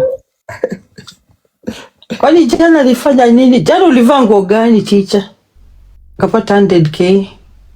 We, lakini na joke msikose kugift Chicha juu nimesema ya I'm only joking. Asina coins ningekuwa ni nani? Sasa sisi mimi retired. Nani unajua Cindy sasa wako na Steve. Nadhani Cindy ndiye alipata 100 coins. Ni Cindy. Now, let me ask you guys, apart from the serious things, now let's get back to Moshene. I know you all enjoy Moshene. Nilikuwa na enjoy your serious things. Wacha turudi kwa chai. Tuache watu wakisha kuwa dosi watatujua ma politicians. Akabai kofia mpya. Hadi songesheko ya elite magallery kidogo. Utakuwa na Chicha uso. Akwecho hospitali ama kwa wapi? Yako hospitali? Nijui hata. Ako kwa waiting. Kwa restaurant. Uone TV pale nyuma. Weko kwa bar nawe. Wewe sasa hapo usiku ako kwa restaurant. Wewe Chicha rada. Unmute.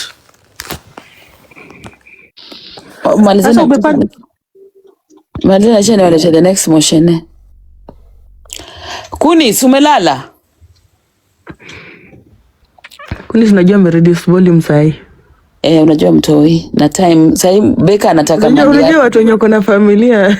Na hivi wenye wako na bwana, tanyu wenye kwa bwana wanapiga nduru wada.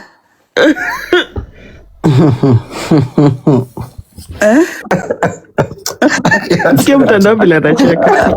Mtandao kwa mnoti hoji mtandao yake ilipatikana huko vile. Ni vile is a good guy atuku ini atuku analyze mzuri kama iko na kona. Ni vile mtandao ni harmless. Ati upo na kunyokota. Mungu unatuko mbali tu.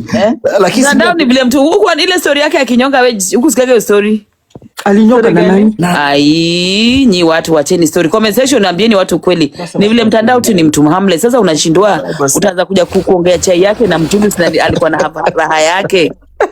Junes zilikuja. Ai, Junes zilikam. Mtandao. Yes, mtandao ni hatari kwa usalama wada. Kumbe ni mbaya. Ni Ojuang ule ama ni Maliwasa. Davija atakangi ukakati kwa kamera kwa shaini ulipanua tu mguu mbele ya kamera mtandao. Mtandao. Mbele mbaba tena. Mtandao ni wale watu kwa darkness ni wa deadly vibaya sana. Hakuna likamilika. Wakiona taa wanaweka kichwa nyuma. Wakiweka giza utashindwa. Huyu ndio ule mtandao.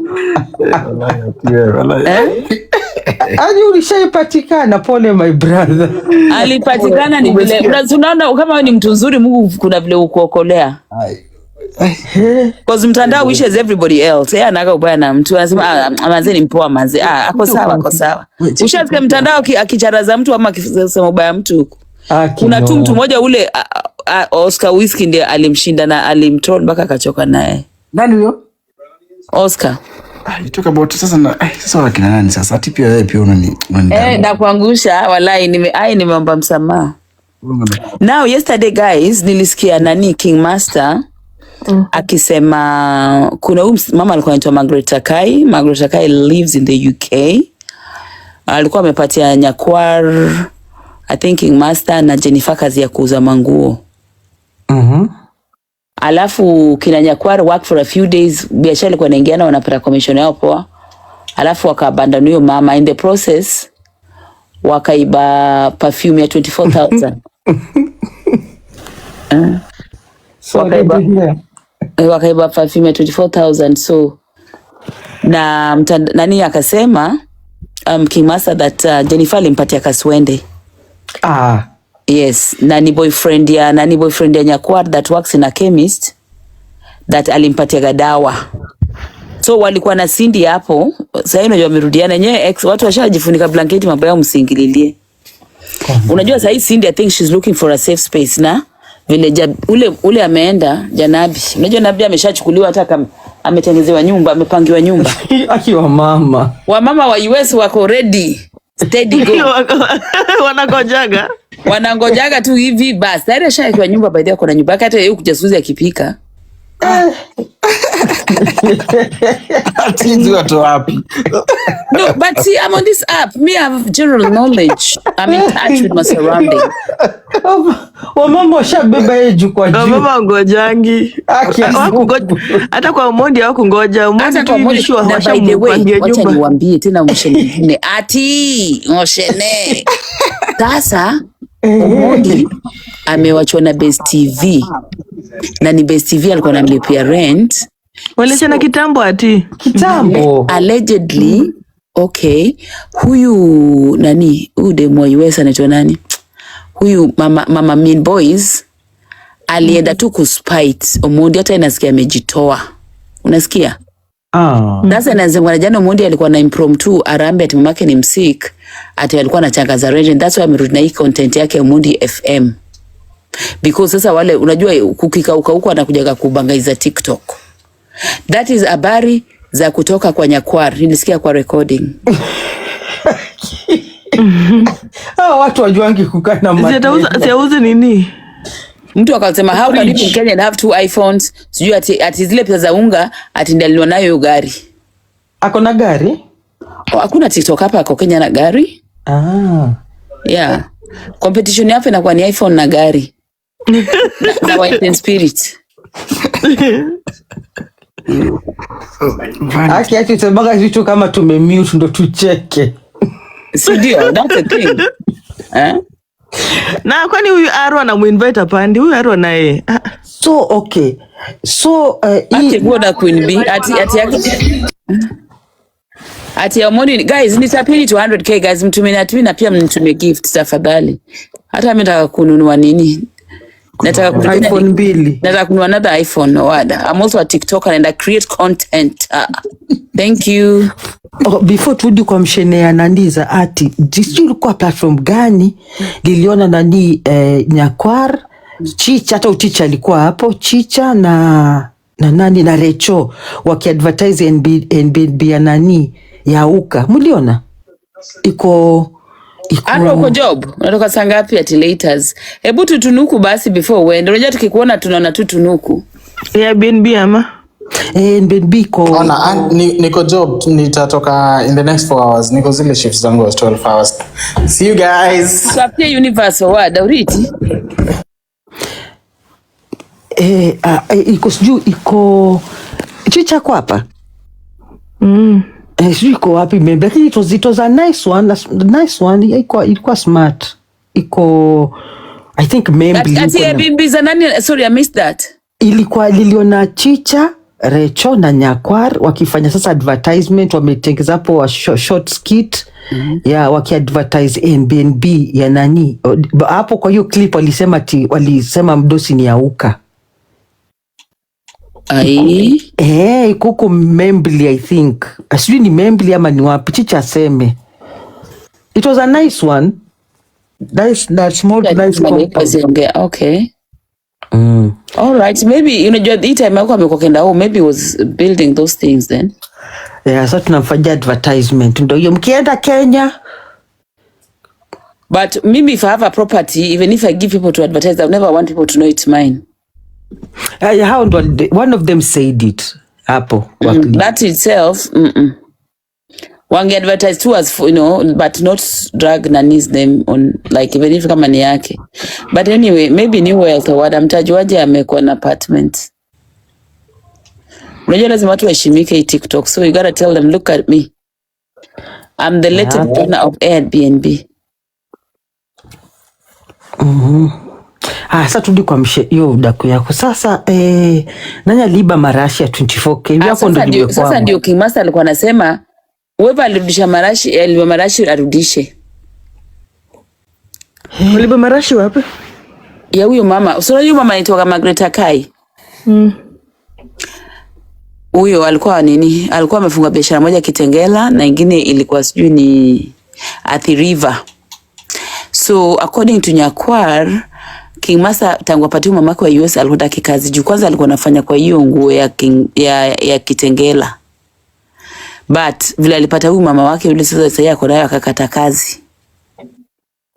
So, wa mama. Na kwa vile mama US wanavunja TikTok. Atina dola sasa yani. Watu hizo kwa kutuna pesa yani. Na those men they live like king Masa yeye anaishi kama king. Literally he's a local tourist. Unajua nasikia King Masa anatembea na bodyguard. Na anatembea na bodyguard hata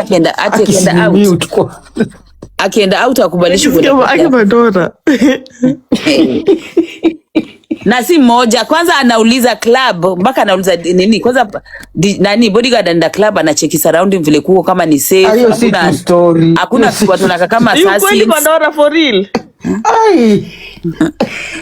Ati busket alipa 300 lakini nimemalize. Analipa 3 so lazima nini bouncer in the club acheki kama kuna kaku safe anapaka kuna kiti. Sasa akikuja wanapokea hapo wanampeleka. Si unajua King Masa na tall man ine. Pesa bear. So he's an employer as well. Well, that's a good thing. Oh, lovely. It's creating employment. You know, that's what we want. Yeah. Please locate me, Mama US tafadhali. Locate brother. Unisaidie. Ai. Hawa mama ni wazuri, wa baba US ndo useless. Wa baba ndo wapoa. Baba US jameni. Hakuna baba US ya wapo. Akina Bigi. Hawa kina Captain Sammir na Bigi surely. Hata nyumba yako. Apela pia ni baba wa US wewe. Apela. Nani? Apela na ule chalia Chinedua juu Kijaluo. Nilisikia mali mtu niliona hiyo live mtu alitype siju nini. Hawezi soma huyo boy. Alishindwa kusoma hiyo word. Ilikuwa ile hivi yako ilikuwa why put your name here? Aju kusoma Kiswahili ama Kijaluo. Ilikuwa siju word gani akasema hiyo ni let me try remember the word but he said it so funny. I was like anyways acha nisongee mambo ya bwana wenyewe mnikome. Na wangu nimeficha. Imagine mimi unichekesha walai. Hizo vitu zake zinichekesha tu. I don't even take him serious as kasirikagi. Acha kuongea. So he was born in America. Akaongeza I after every ani alikuwa anaongeza imaginary I. So inakaa alizaliwa US. Ni Mkisi ama ni Mjaluo? Usikaja kwa rogota ati ni fietu. No, sidhani alizaliwa US ati. Kama kuzaliwa US then it's true ni fieu. Sini wale watoto walienda pengine. Ni dyslexic. Okay, kama ni dyslexic then it makes sense. Lakini pia exaggerate hiyo accent yake. Imagine mimi nikimuona tu akiongea Mwanza kucheka like I don't even like I don't get mad. It makes me laugh. Because you can tell it so obviously forced. Na imagine ni chali angekuwa dem I would imagine for a lady yes. Do you know how it looks on a man trying to fake it? Na umeficha wako kama koboli. Koma. Ati? Na umeficha wako kama koboli. Sisi tumeficha wetu kama koboli tunaongelea mwenyewe. Because they brought them here. If you bring them here it means you want us to talk. But he makes my day anyways. Imagine mimi I like listening to him. Kwanza hiyo accent yake unibamba vibaya. Na ako serious, si ati ana joke. Ako very serious. Na sasa vinani Chinedua na hiyo nini yake? Hiyo kizungu yake kweli. Asiuko unyenyua anaongea tu normal. Na anajua Kijaluo ni Mjaluo ama ni Mkisi? I think I don't know. One of those. Guys, shemegi ni Mjaluo ama Mkisi na walienda holiday mara moja Dubai wajairudi tena. No, si alikuwa 254. Amekuwa Kenya juzi. Ni mjaka. Maybe huyo ni mjaka wa nini wa kina mali safi ndio wanakuwa hizo my hype watu wasiao wanaga hizo ujinga. I think bado alikuwa 254. Just ile time ya mtandao akikuwa si mtandao hata alikutana naye. Ala Yeah, I didn't meet for car for me. Yes, he's a very gentle guy. Oh, ni Wambita, no wonder. Now that makes sense. Watu wa huko wanakuwaga hivyo.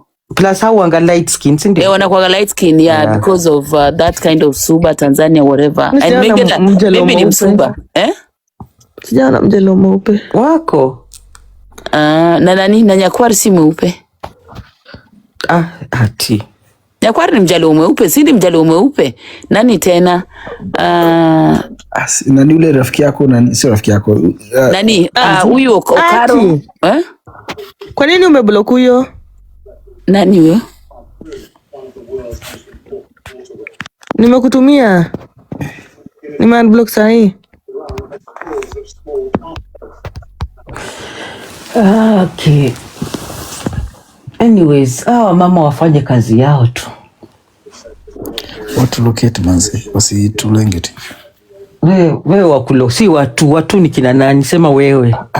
I'm speaking on behalf of many men. Si mimi nakwambia. So to speak on behalf of us. Yes. Hapa uko sawa tu. Uko sawa. Sisi tunashinda, sisi tunataka kununua iPhones na kila kitu. iPhone start. Okay, unajua nilikuwa na block hizo vitu, maybe ni block by mistake. I was blocking hizi manini. Oh, sorry. Yeah, block. Yeah, nilikuwa na block hizi manini, hizi matrolls, hizi vitu za nini. Pole. So unajua me without my glasses sometimes I miss it. Yeah. I suffer. Lakini kwa wale maboys Kenya liona nyumba yake. Thank you Angie. Wako na test mzuri ni Kolo. Yeah, unajua Kolo ni wa Siaya by the way. Yeah, ametengeza nyumba yake, is really trying. Yeah, hata wacha nikwambie, hata nani King Master ni wa Siaya. There's something about Siaya men, they spend thrift. Di wachoyo. Na wanajipenda sana. Wanajipenda. Yeah. Yeah, so nani? Now I understand why uchalia na hizi ma airs. Yeah, those two, their houses look good. Lakini King Master naye ukisikia kijibaki nyewe hawa wenyewe Lu is a program. Ukipata King Master akijichocha, sijamuona vile jichocha tangu Dania toke huko wa sister Simochi. I don't amenawiri, amekuwa mnono. Anajipakulia, anajikulia na anajua kupika mboga mpaka anaeka maziwa vile wanyanya zetu. Anamaliza 1 week kama 1 month. Kwa kazi tu kwa maziwa akipakua. Sura zile mboga za kuweka maziwa. Hizo za kienyeji. Anakuambia hii Unajua King Master ya kunywa pombe. Doesn't drink. Then he can go far. Kazi ni kuamka, watch big screen, looking pretty, kwenda out na bodyguard. Fly Kisumu na ndege, atoke Kisumu aende Mombasa na ndege, alale BNB, aende Mitana Jacqueline Ombewa, waende wa dance. Life is good. Yawa. Hata kizungu yake imemprove sana siku hizi. Kwanza anaongea kama zile za maniga. Mtajiua. Alafu ana make words zake, kuna siku ali make up word yake. Tukamza hiyo nikasema that is my English. Don't question now. He makes up words. Alisema English is an art. Alisema English is an art. Alisema language is an art. No, English is an art. Akajitungia yake wada. Lakini kuna progress. Ana progress tu yani. Anaomoka tukiona tu. It's doing so good, to be honest. He's done so well. Na huyo mama amemweka vizuri, ana pressure. Hata siku hizi kutingisha mboro aliwaacha. Unajua nilikuwa napita. Nikapata hati anamwambia, King Master, you don't check what your mama gave you. What was the response?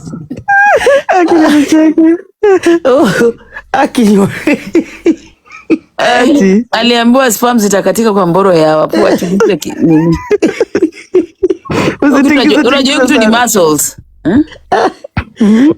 Sitingiza sana, siku hizi atingizange by the way. Hizi mwanana tingizagi, ilikuwa asubuhi kuamka ni kutingiza. Kidogo anarusha. Yenye survival for the future. Anatingiza na afanya house chores. Anatingiza. Hizi magifts zenyu za matakataka. Hizi gifts zinatoka mbali. Mnafanya vijana zenyewe spam zitakaukia kwa nini kwa TikTok. Na ujue hajazalisha na ndio hizo mifupa misuli zitakatikia kitikizia wanawake na mahandad. Mamaniga.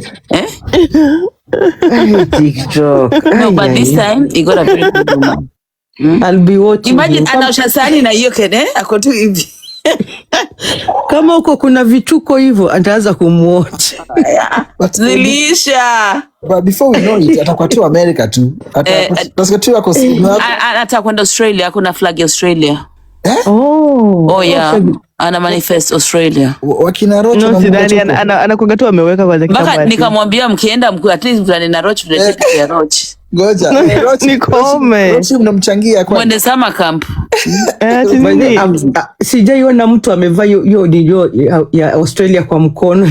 Basi atakuwa wa kwanza. I've never seen it anywhere. Kwa flag ameka mkono. Ako ni flag ameka kwa profile. Unajua black profile watu weka Kenya na US ama Kenya to indicate the countries. So ya indicate ameka ya Kenya na ya Australia. Acha manifest. So he knows where Australia is then. But he's always wanted to sell kwa najaribu na chiki chicks. I mean box watu wacha nene huyo kijana amesafa. Rocho mnapeleka mtu majina mtuambii bana. I mean box watu wengi. Amesafa. Unajua hizi ni hot cake. Sasa hiyo tunapigania. Alisema Jennifer alimpatia kaswende yake. But akasema tango da kumpana ukimwi. Akasema ile baada ya Jennifer tuna baada ya Jennifer akamwambia stories zote. Za kina Jennifer boma yao nini kasema kweli TikTok. Lakini ukimagine ametoka for ukimagine si unaona headache, si unaona headache alisema ametibia na 20k, it's true. Lakini ameimprove from ile temba alikuwa anatushout huko kwa Google akose kama long way. Kama kuna mtu amekuwa resilient ni yeye. Yeah. Yeah, thanks to Cindy. Alimosha tu. Cindy akona nyota. Ona vile mosha janabi. But you see the trauma they go through, hata Mungu anasema tu mtoto wangu, you have suffered enough, now is your time to shine. Ni kambo sa God wacha wapitie hapo hawajue vizuri alafu na wainua. Long live Cindy, long live Cindy. At worship classes. But right now they're in good terms. Cindy, you'd be shocked when Zarudiana cheza. Yeah, they might. Nilisikia jana akiambia Cindy, mimi sasa niko na mtu wangu. Asita alikuwa anamuuliza ati between me na yeye nani alikuwa mtamu. Aliambia Cindy ati ile siku nilikuja kwako nilikuwa nataka kudinya Jennifer. Imagine. Akamuulizaje ati King Master and again ngama na meet ati between me na yeye nani alikuwa mtamu. Nani akamwambia sasa niko na girlfriend sasa niko na akamwambia na kwa nini ukumuoa kwa nini ukumuoa akasema sasa mimi niko na mtu wangu. Kwani Cindy anataka King Master? Aya King Master Cindy akamwambiaje ati unajua alikuwa anatukupenda juu ya pesa yako. Nikasema chekesha, kwani King Master alikuwa na pesa gani tena? Ati unajua kwa nakupenda kwa napenda tu pesa yako. Ati thank you for watching hizo lives that umefanya. I'll be watching. Nime-update utakuwa una nini? When I saw yesterday because I'd wanted to play with King Master, so when I saw him online I checked walikuwa na co-host na Cindy. I was like okay, definitely these are reminiscing their old days and wacha niwapatie space. So I can imagine, it's true guys, I'm not lying. If I'm lying anybody that was there, I'm not making things up. Cindy alikuwa anamuuliza who was better between the two. That's Nata akaconfess that mtu alikuwa mtu akamuuliza kwani mlikuwa mnadinyana, akasema mpaka nilipeteka kaswende. Atete ile siku nilikuja kwako we made love. Okay. Imagine anasema innocently, it's like yeah, it's true. In Githaiga, people that were on that live can nini. I'm not making things up, imagine. So unless maybe they're doing it as content, again hapa TikTok. Maybe. But unajua King Master likes anapenda hiyo kind of hizo masifa anazipenda. Ukiona vile anacheka ni kama mheshimiwa. Alikuwa anacheka kama tuoli. Yani he was feeling himself. Abacha ametoka far. Lakini what I knew from the word gone nani, I think Master nyota yake imekwanga Kenya, siko Gulf. Yeah. Master Maziga Alpha alikuwa anateseka, Berry Black akimtukana left right and center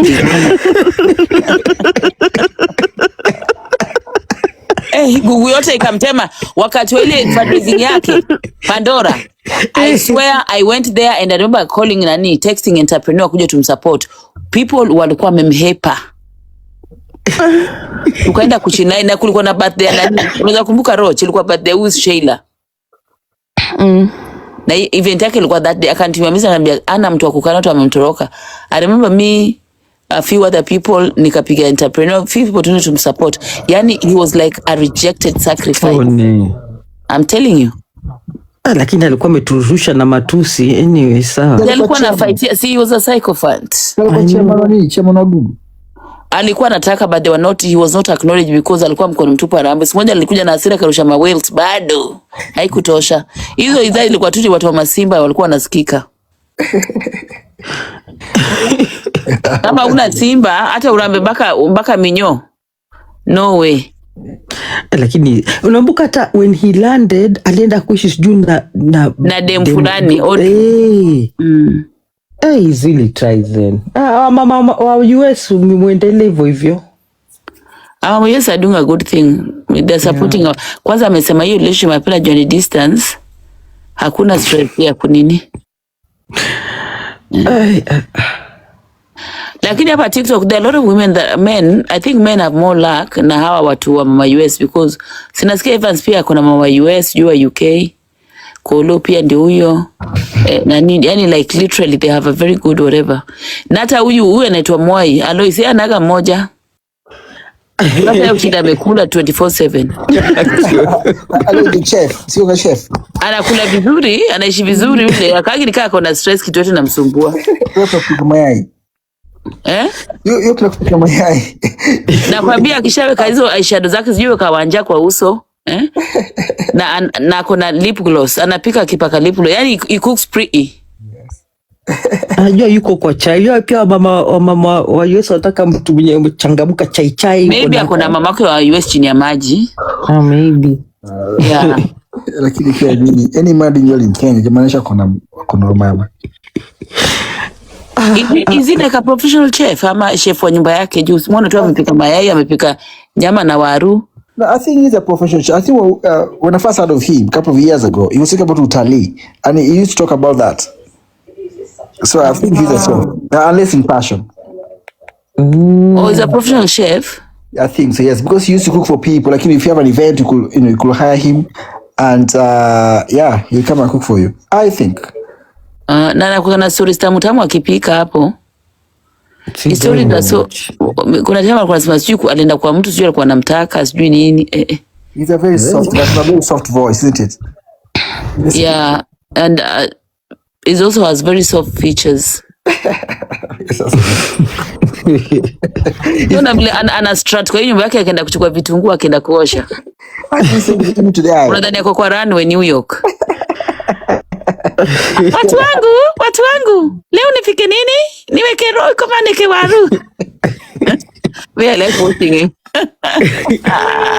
So are you saying it's easy to the eye, Tibasi? Yeah, I like him. He gives you good vibes. You know, like Maltruda kunda ku have a good laugh. You know someone like you're eating and you're watching them and they make you smile or chuckle, eh? Yeah, because anaga matusi or whatever is not kind of vile. You know, he just does his things. But I like the way he does everything. So it's good. Akishika nyanya na ishika sijui aje, eh? Akishika kitu vile nakata, eh? And then he's quite, you know, he's nice. I love, like his lives gives me a good vibe. Sometimes I think you want when you are bored, like when you really are bored, just want some good chill, unaona, utaki zima chai za makelele za matusi. Enda zile anapika and then he cooks with his people, kupika na watu wake hapo. He's very soft by the way. Aki you cannot hate him. Mtamfollow. But he's also very savage. Ujibu watu hapo. Unani ati unakamsana. Mimi nakamsana mama wako. Mbwa. Ati wewe unakuwa msana yani response yake nazo ni na nani amepotea. I don't see him Gema Ndegwa. It's called Ndegwa. Mbona mtandao Nego knows tangu them. aoe Pandora alisettle. Alioa ule wa Madrid. Very beautiful woman. Wanafanana hadi. Washafika stage ya kufanana. Haraka aje. Na kuna mtoi, imagine. I think that baby standing sijui 2 years. Oh, that's nice. Sina idea habi. Alioa aliachana mama wa US. Wewe kwa trading? Yeah. Okay. Yeah. Watu wanamoka tu pole pole. But that's a good thing, isn't it? I think see hata kumoka pase, this space can be very, very toxic, especially of a young family. And there are people that choose to protect their, people around them, the love. And so maybe ni zile za anasema pana. Wacha nitoke TikTok kwanza. Yeah, wacha nani alitoka kidogo Simoni pia huyu nani? Baba Tanesha. No, he's doing so well. He's doing a good job with Kina Simon Kabu. And I think Attykim is a TikTok, because TikTok can be, as again as said, very strenuous, very stressful, and all that. So when you're doing well, you just want to leave this space. Focus, yeah. And I think some people want to, some people build their platform based on chai too. Like, but once if you're stable, he's been there, done that. Yes, and he's out there. Things are working for him. He's getting. Unajua hiyo ni story ya this young guy that died. Chira gave him a lot of traction, and I'm glad he grabbed it and used it well. He built himself with that publicity. Nilimwona akiadvertise hizi I think spas, hizi dental clinics. Amefanya advertisement mzuri. Oh yeah. So I think Baba Tanesha is one of the people that has really made the best of this space. The publicity, the networks that he got has really moved well with them. Easy chai, sometimes people sink into them, they forget themselves, and before you know it, nobody wants to touch you even with a pole because of the, being loud and being vile has a limit. Unaelewa? Yeah, but then again, they also limit you as a person, what you can do, what you cannot do. So tuliona na ule dada yetu angepata so many things, but ile kukua vile. Yes, na kuna level ingine that people want to enjoy from far. Unaona, ushaelezeta mtu kwa hii app, unampenda tu kwa mbali juu, you don't want to get too close, because once the clothes come out, you have nowhere to hide, and then you can never get to that level. Yeah. That's good. There are those people who have this perception kwamba or we get blindfolded with numbers, because I find numbers when you are not literally, if having numbers at the expense of your dignity and character, you rather not. No. Once in a while we all lose ourselves, of course, sindio? Once in a while we lose it, but when now it becomes the norm, then you limit yourself. So it depends on what you want, what growth you're looking at. Do you just want to stick here, or you want to be someone that can go beyond TikTok? Yeah, it comes down to what is your end goal. Kama umekuja tu kama mimi hapa tu nimshenee na uende, lakini kama umekuja you want to build your life, then you have to know how to align yourself with what content and what people, especially kama umekuja hapa sasa like nimekuja TikTok kutafuta 1-2 that will benefit me. If you want it for the long run, you have to sababu matusi itakupeleka tu muda mfupi. You'll gain your muda. No, people will clap for you right there, and then people laugh, have a good time, give you those, but then that's it. So when it comes to paper, who want to sit down with you, if they look at your past, there are things you can even, hata mimi sometimes, there's some of my recordings nilipata I nazi swipe so fast because I'm embarrassed, unaona? Now imagine the people that go under. No, but nasema if you're there to kama me, I'll only talk about myself. Umekuja tu have fun yako, you don't seek to gain anything, na una drop, you can do all you want. But kama umekuja like TikTok, I can get 1-2 shilingi 2 hapa 1-2, then hizo matusi won't take you so far. Yeah. Unaona watu kama saa kina nani huyo Babatalisha, we've seen a few people, hata Rachel is doing also so good with herself. Hawakukaa sana kwa chai, they focused on other things, yeah. I think also most of us can be a bit myopic. And again, I'm talking about numbers. Because Hi, darling shipapes. Yeah. Nikeda kutusi X, the viewership would change from 90 to 3,000. So you think that that's sustainable? It's not. People move very, very quickly. I mean, today we talk about Mr. X. Kesho swingine itatokelezea tu. So there's that group of people that they're trying so hard, to remain the headline, that every day it's all about them. Leo ndatusiu kesho kilio mtu mwingine, but I think it's very myopic. It's very short-sighted. It wouldn't go far at all. Hi, Miss Chetty. Exactly. Hello, Miss Chetty. So we relocate to Aki, Miss Chetty. Mama US mwenye. Miss Chetty anajua tu mtandao, usiseme tu hi all, ama sisi tuoni hao.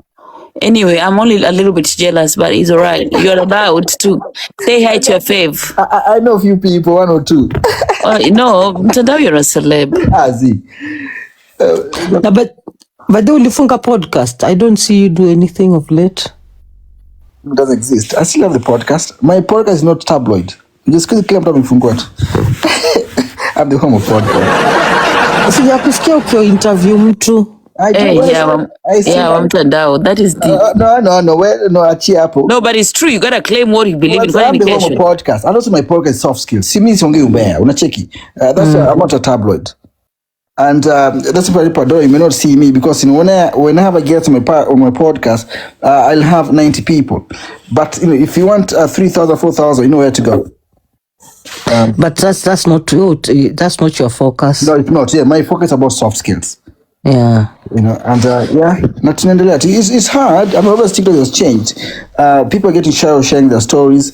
That people asking that I make money through this podcast. So getting guests in normal after with what's happening on TikTok now, people are like, where do I go and interpret coins mandalipo tiani tu. So it's challenging, but we are still there. We are thriving. I think your point your kwanza is the one that the money people are scared of sharing their stories. Yes, yeah. Which is unfortunate. But the problem is if you are honest with your stories, they'll be used against you. People protect themselves, right? Yeah. So then again, you can choose what you're okay sharing. Unaona? Yeah.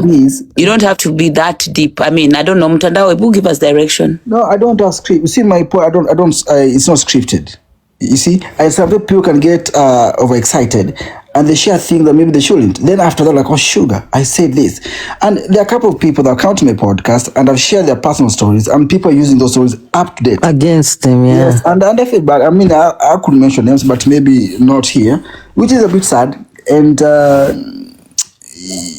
that affects what I do. But the podcast is still there. So me, I don't have a script. You come to my podcast, we have a chat. It's not a cup of tea for everybody. But those who understand soft skills about stories, how can you turn your story into success? How can people learn from you? Because sometimes also there's no point of coming to my podcast and you lie. Me a lie from hata jina yangu a lie. But we're doing something else. There's something else coming up what I'm doing. So hopefully that will make you watch me again, Pandora. Oh, yeah, yeah. You just let us know. But why don't you bring Pandora? Would be interested. A lot of people want to. I will lie for my name. At you know my name, but I still lie. From my name. Pandora, hata lie nikiguruma wezi. I lie. I hate. Pandora is not bothered by your lines. No, but it's about exciting, isn't it? No, we learn. Let me tell you, we learn from other people's experiences, and I'm saying it's unfortunate because you had something good, but TikTok is near you to TikTok. Yeah, but it's still there. I'm very proud of myself, what I've achieved, and I'm still there. I'm still relevant. I may not do podcasts every week. It's I don't weekly, but when I have a guest, it's something that I've thought through. I've seen some they have, and also it takes time to have guests, to convince somebody to come. Indeed, yes, exactly. But also this season, especially the first 4 or 5 months, I normally focus on on the what do you call it? On the talent side. Basa talented this time amko na. Huh? No. Anyways, by the way, Mtanda, how many guests did you have your meet and greet yako? Meet and greet. Ila Kenya. Umesema meet and greet. Silikuwa meet and greet Mtandao.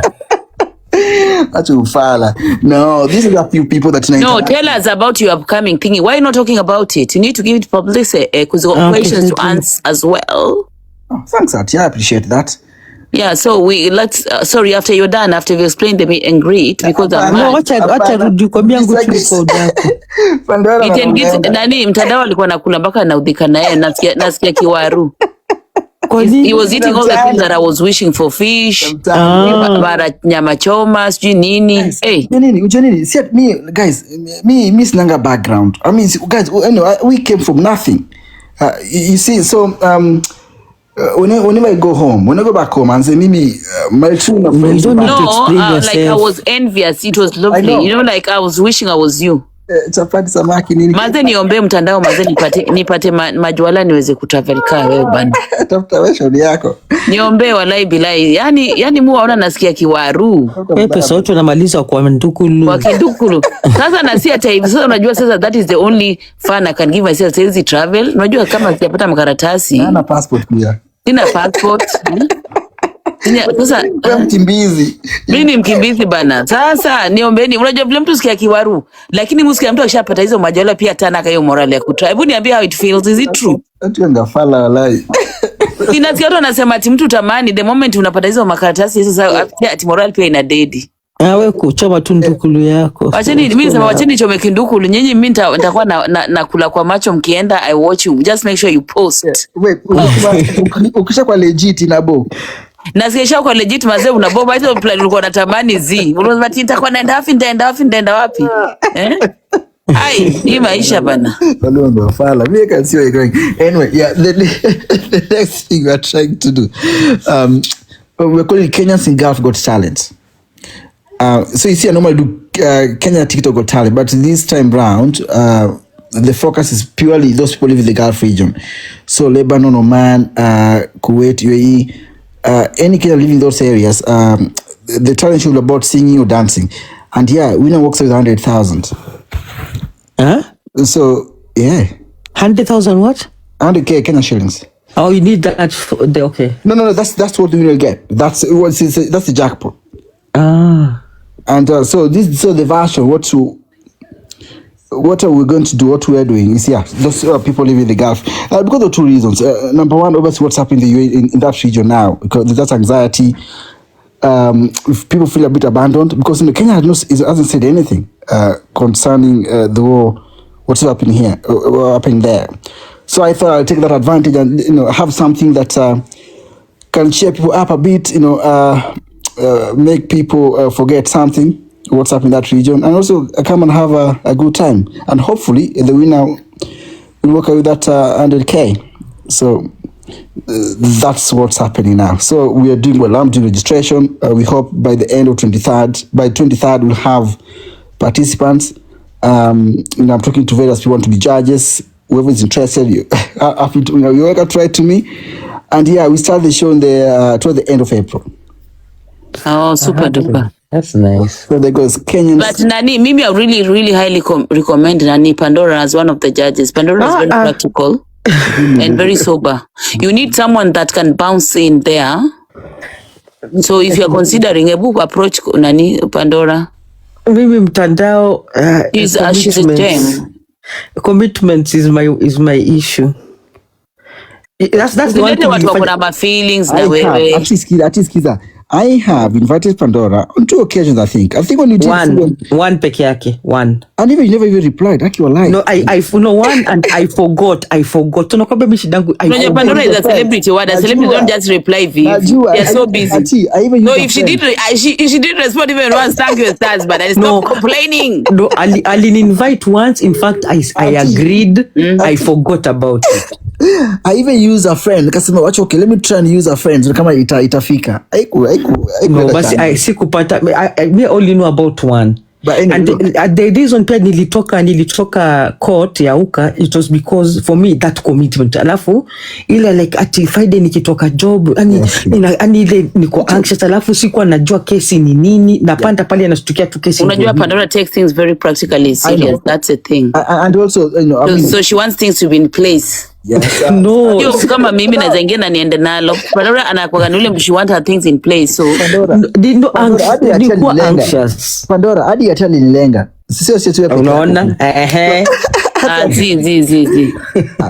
Hata wali mimi nilijibu ati mbona ukuenda. Unajua hata nikwambia kitu moja Pandora. Let me tell you one sorry, nani mtandao. If you want like if you're looking for judges, I would rather recommend you to get people like someone like Pandora that hana enemies wengi. I'm giving you an example.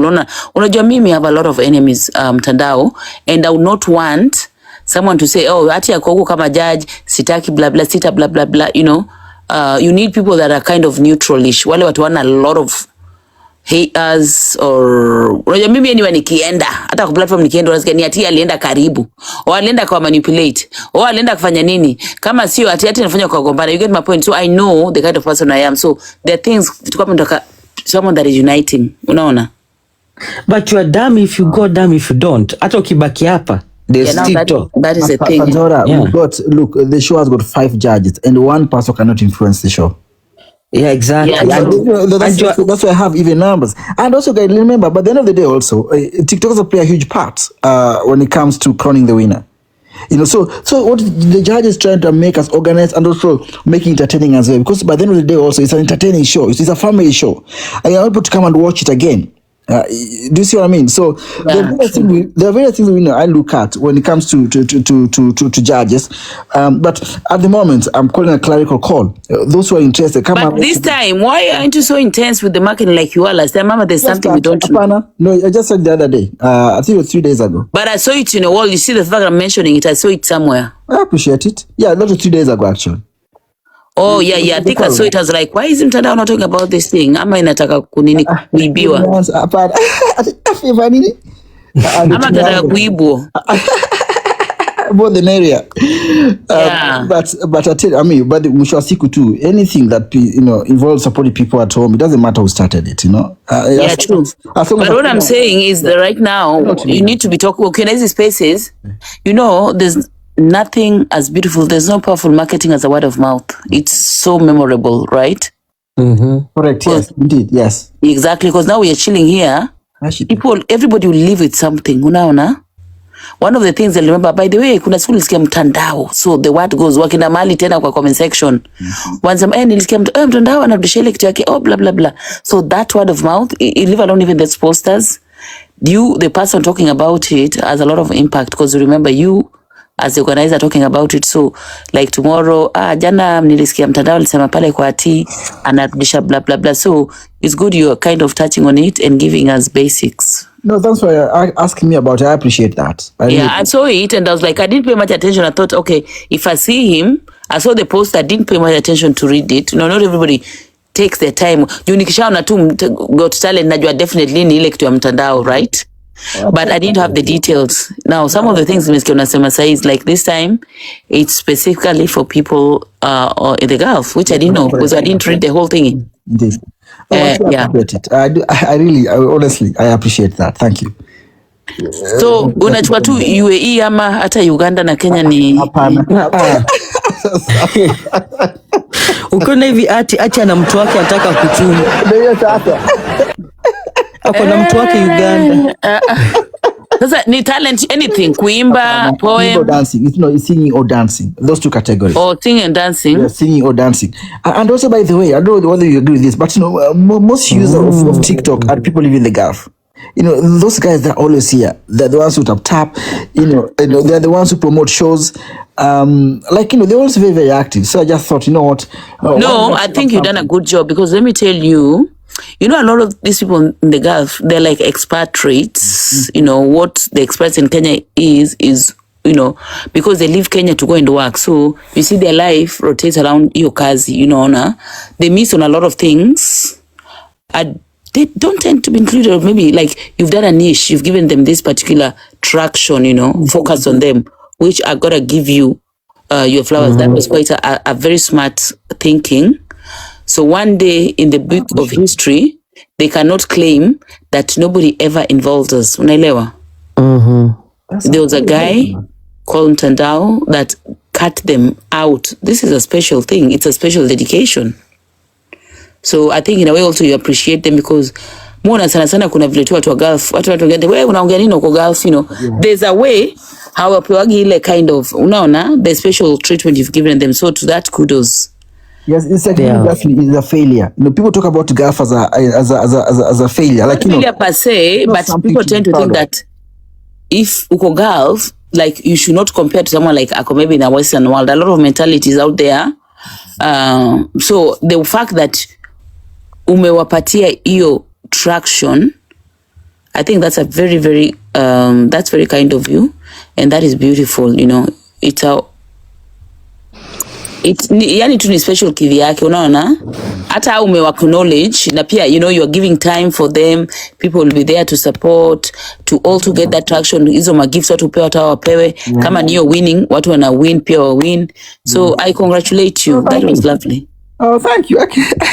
The next 2 minutes, but thank you. I appreciate that. No, we give flowers where it's due, and we okota where it's due. That's how we learn. There you go. Hate, you know. No. Yes. Never hate at all, at all. You know, some of us are just straight shooters. We just say, sometimes we offend people, but we want to say it as it is, not because we don't have no reason to people please, and that means that in the process we're going to annoy a lot of people and life continue. Yes, indeed, absolutely. Yes, hakuna kamilika tu.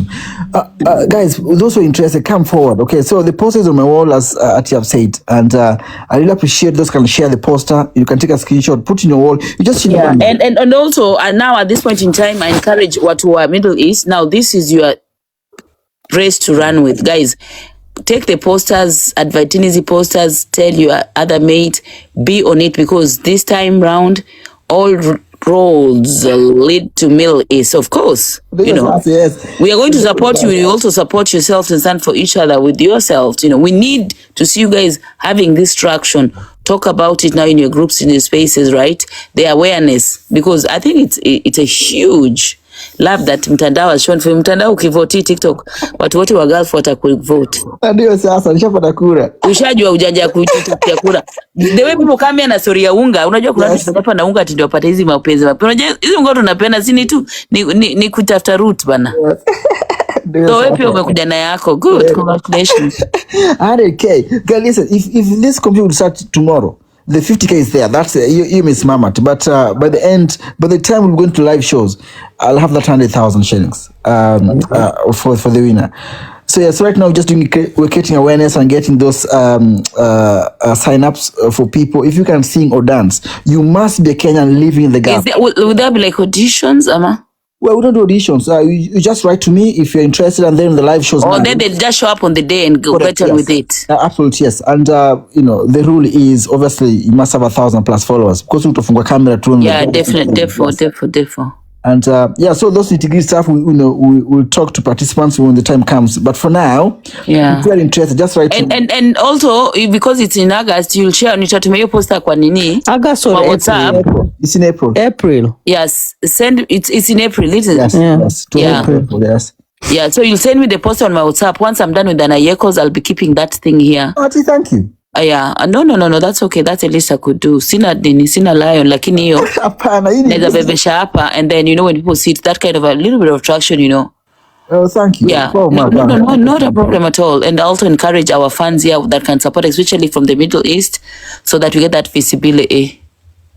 And those, they come have fun. Yeah, and also, by the way, but Mtandao pia unataka sponyo mado iko. Hapana, ukujeni msaidie show. And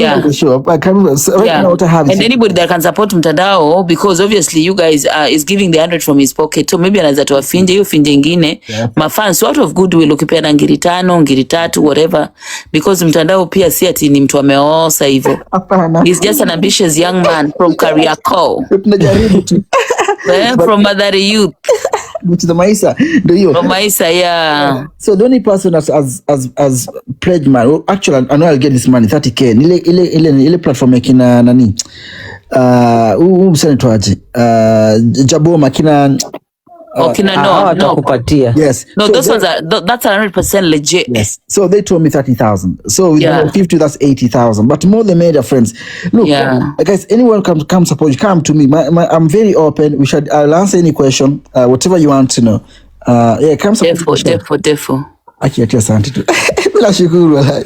Yeah. But now going forward, you need to start talking about Nini. Just talk about whenever you have your 5 minutes, right? Of course, sometimes people are gonna pull whatever, but you never know who's listening. Correct. You know, Nani used to say, Maya Angelou used to say that always, express your interest, your desires, because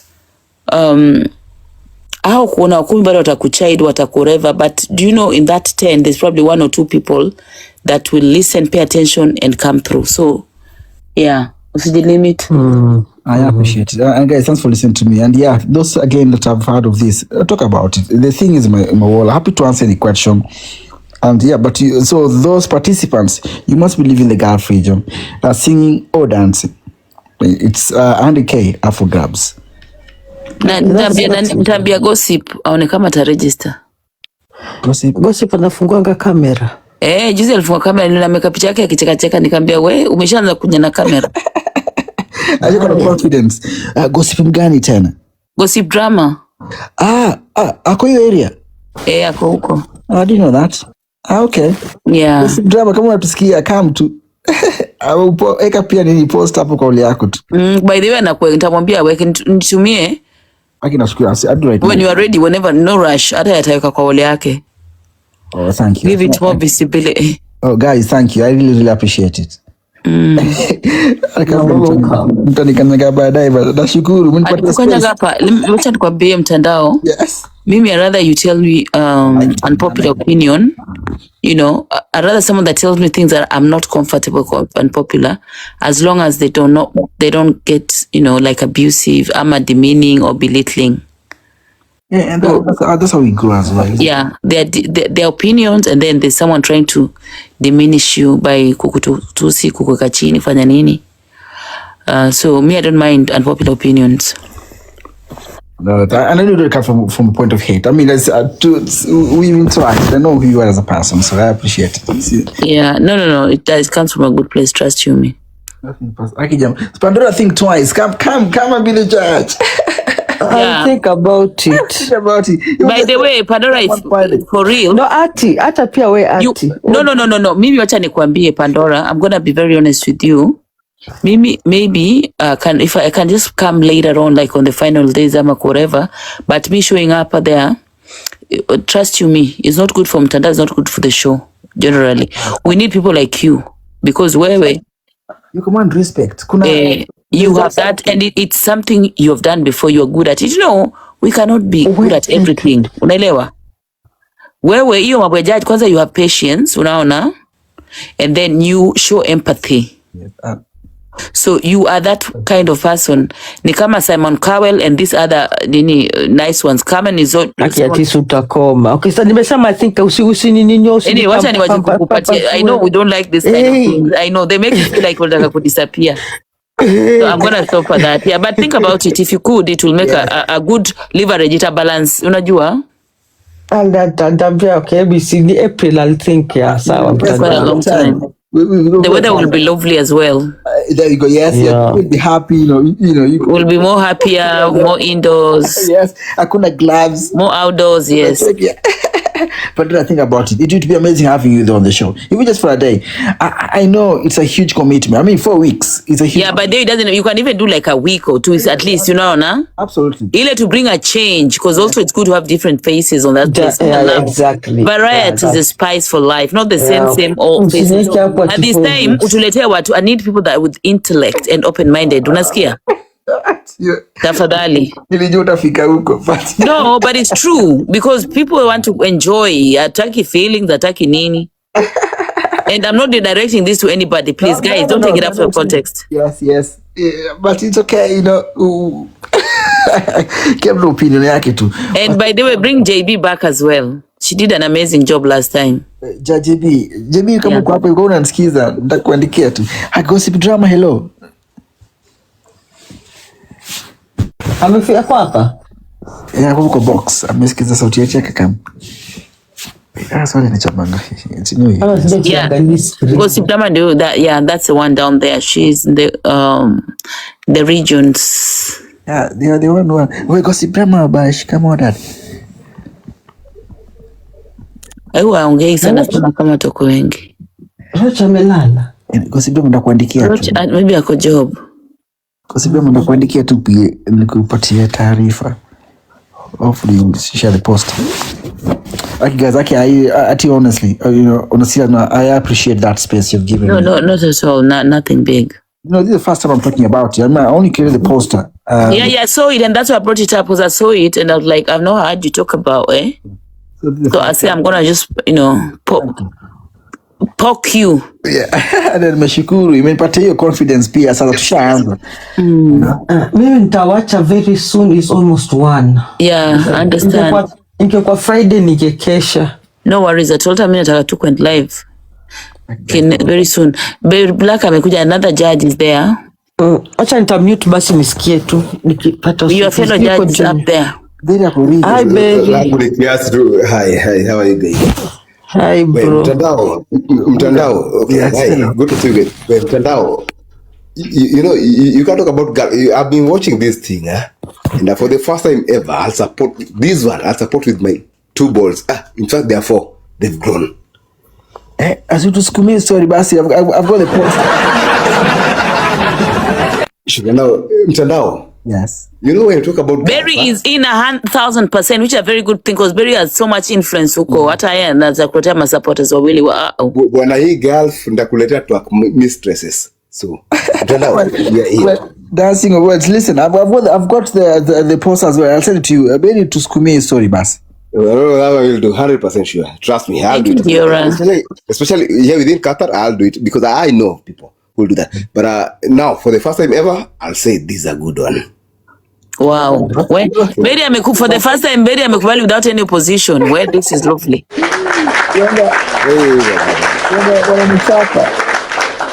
Berry wananichapa kwa mafumbo tu. Yani leo enda bila kupinga. This one, no, it's no.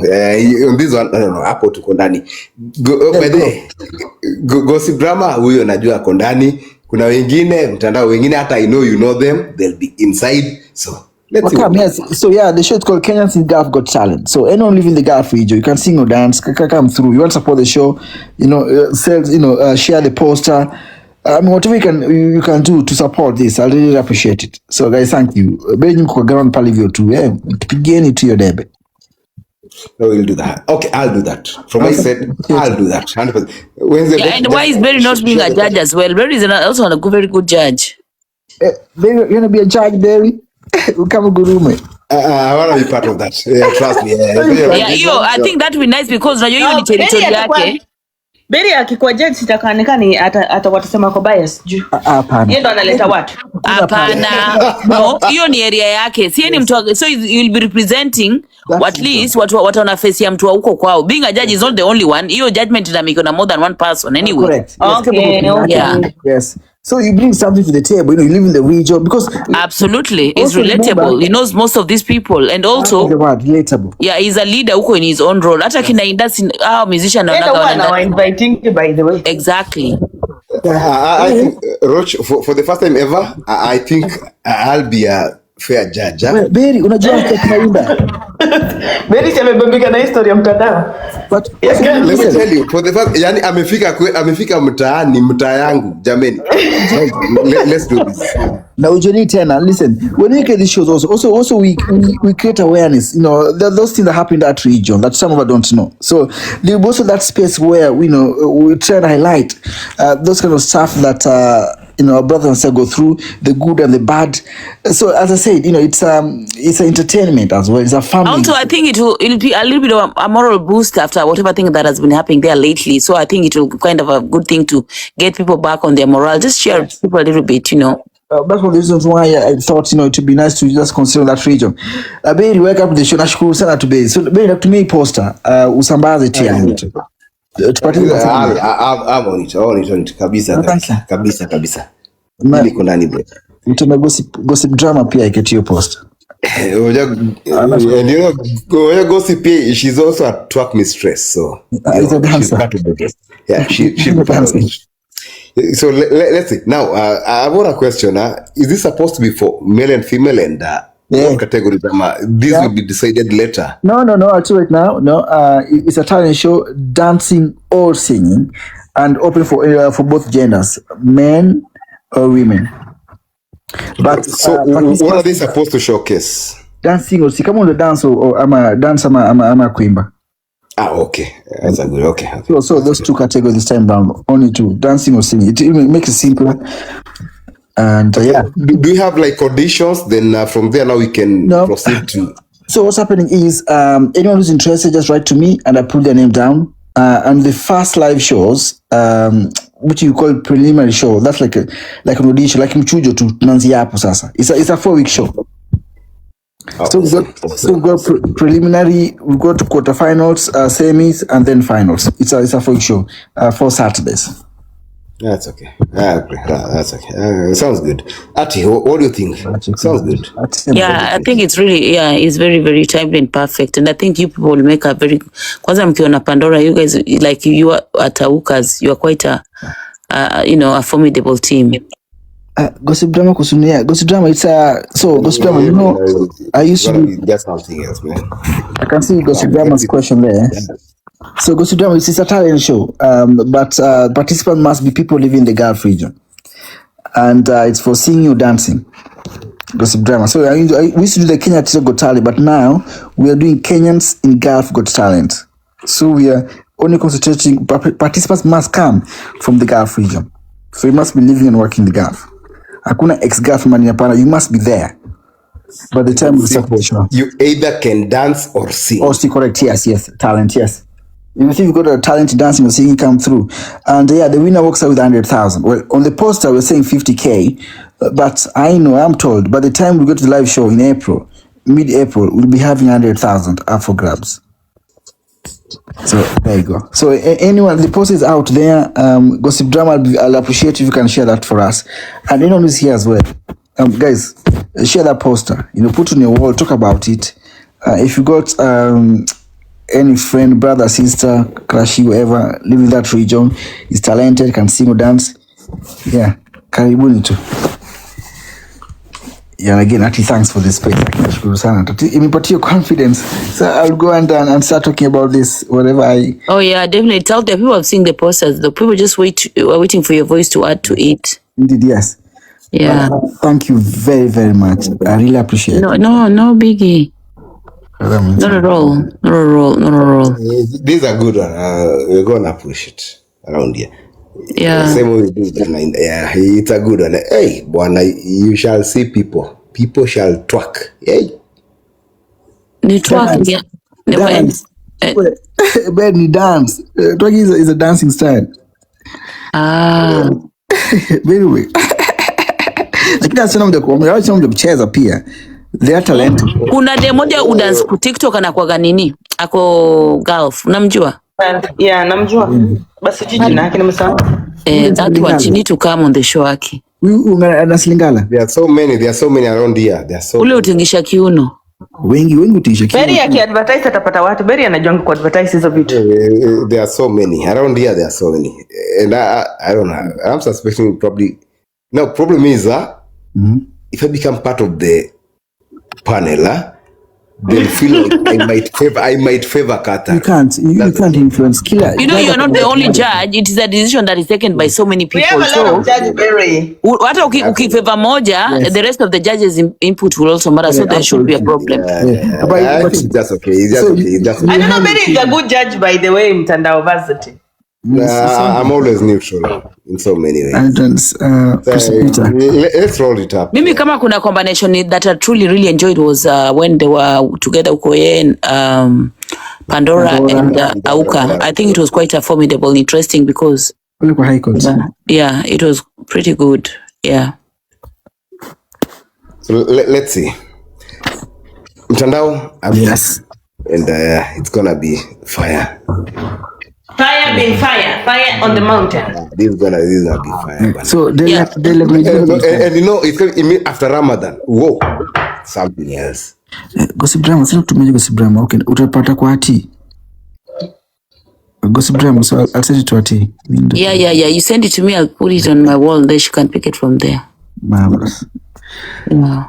Guys, thank you. I really appreciate it. Thanks for that. That has really uplifted my spirit. It's just something to sell them is hard. Yeah, no, I know it's really not easy, especially when you're doing these things. You need support, and support come in different ways. Even that traction, shout out, and discussing it. Because anytime you talk about it, someone else picks it and all that. So that is traction already. So if you're talking about it here right now, people I'm sure you will pick it up. Those people that blog you, they'll get this story. So yeah, this is good. It's a nice place to start the conversation. Even me soon, I'm starting a competition up sana kupika omena. As the omena lover. But I love how Kandao keeps coming up with some of these things. And people can't notice this kind of small things to society. Yeah, it's passion. When you're passionate about nothing beats this passion. kind of things, and I'm like, yeah. And I'm like, oh wow, no, that's amazing. And by the way, Mtandao, Kuni is also in UAE, so Kuni is also a very, very, very, hands-on person. And remember, we've got even people like Shiro Sheri. These are people that will talk, and Yeah. Hata huko kwa Shiro ukienda, just go one of these like Shiro. Kina Shiluna, Yeah, but not everybody. There are people you approach. See, ati kila mtu akanda kwa hiyo time, my friend. You read the room. Yes, indeed, yes. Yeah.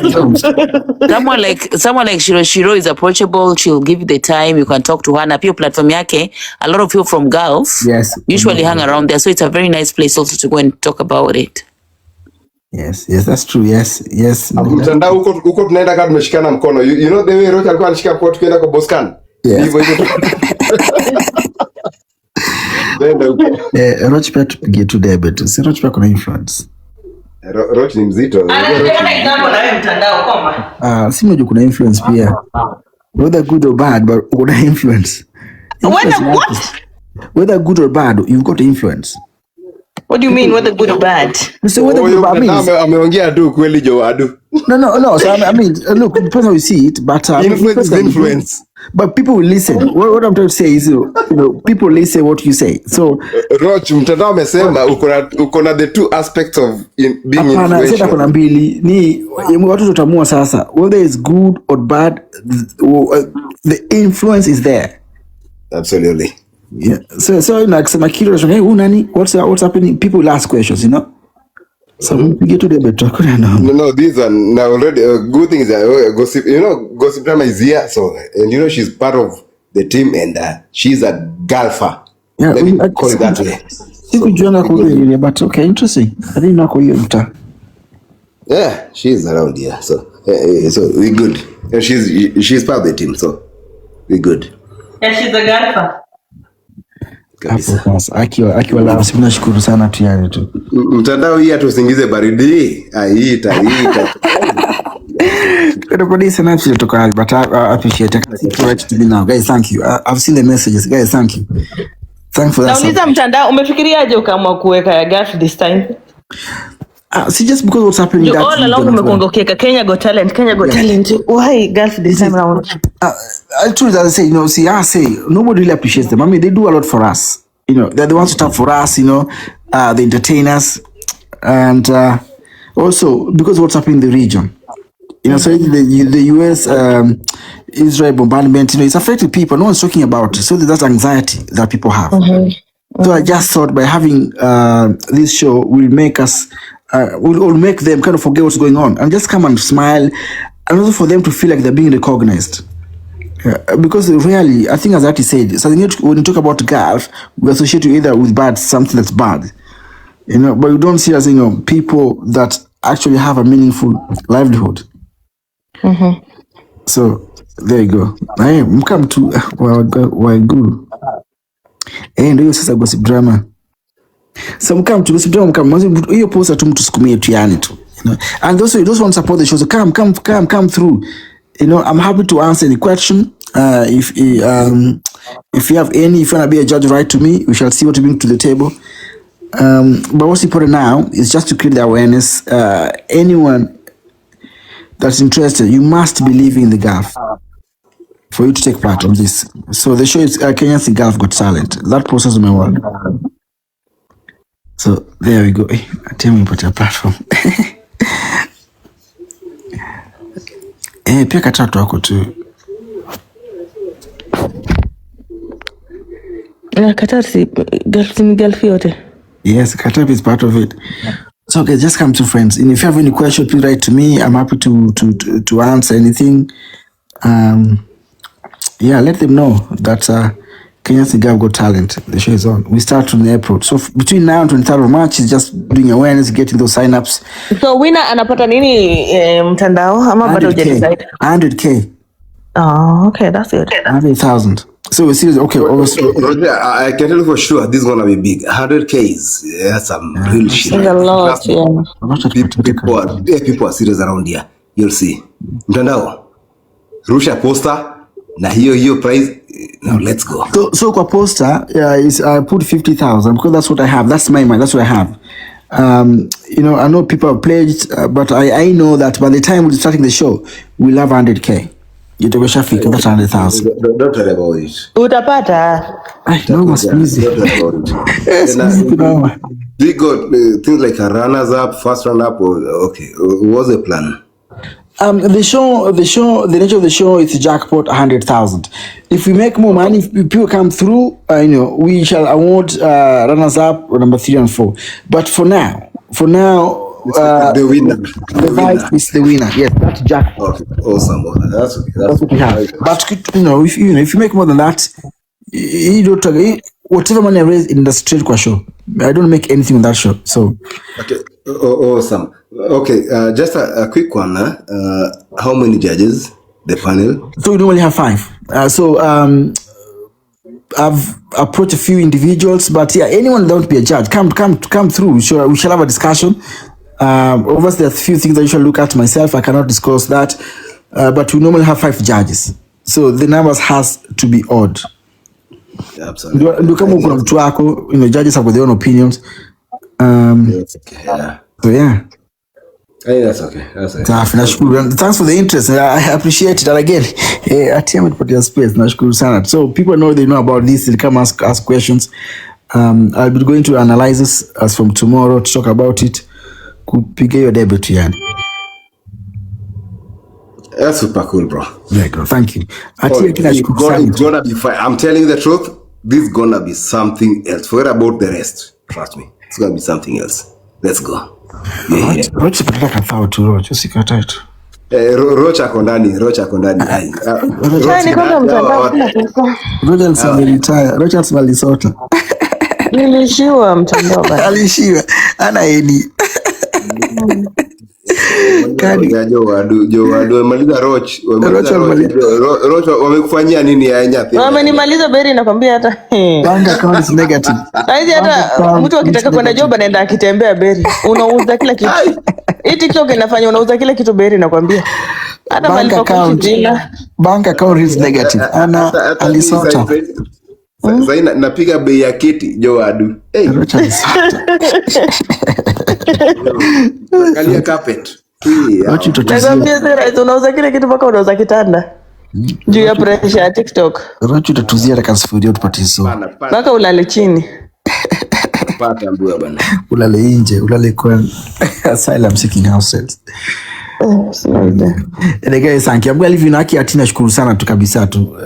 Thanks for this for the opportunity, and guys, thanks for listening to me. I really appreciate it. Kutana pale tu kwa hizo analyze. I'll be going there talking about it. Tupigeni debate. Any question, please come to the DM. Happy to answer anything. But thank you very much for this. I appreciate it. No worries, mtandao varsity. Manzi Rochu si hata kani thought Rochu honestly come on. Very sina any. Rochu uzikosa. Uziko kutupatia thao. Come on. Utupige debe tu. Kuna mtu alikuwa amekupledgea 50k mtandao. Alibadilisha yake. Ule ni alichange mind. Alisema she's not interested anymore. Basi sasa mtandao unajua lakini mtandao una mtandao anakuwa na katibu bana. Umelea wanawake na wanaume. Very honest. Now we wanna do, bro. Let me show you something. See, if even Bill Gates, if he wants to open a particular company, he has to come and get shares. One person cannot do it. Alafu tena ujetu, tuko na maisha zetu tu, so one person can't imagine. Na hizi tunafanya kwa mtondo si kujichocha tu. Sisi tumesota. Wala ungejua maisha tunaishi. Uliza ati. This is what I keep saying, Yeah. You know, okay, on this particular note, okay, you're looking at a situation whereby you are the philanthropist, right? What do you mean philanthropist? Yeah, you are giving back to the society. Yes, what you've yes, made. of course, yes, and it's not just about money. I mean, it's about... So, as a philanthropist, you're not supposed to come ask. You're supposed to give what you have. No, I'm inviting people. I'm not asking. I'm inviting people. Those who want to come and support, I'm inviting them. So I'm inviting... Because now, you'll be like Kawera, who opens a children's home while, babe, doesn't even have rent. Baby, these are two different things. Berry uko sawa, continue Berry. Hapana, wewe tulia, leo tunakuona. Mimi nawaambia ukweli bwana. Hapana. Nako kamera hapo bwana.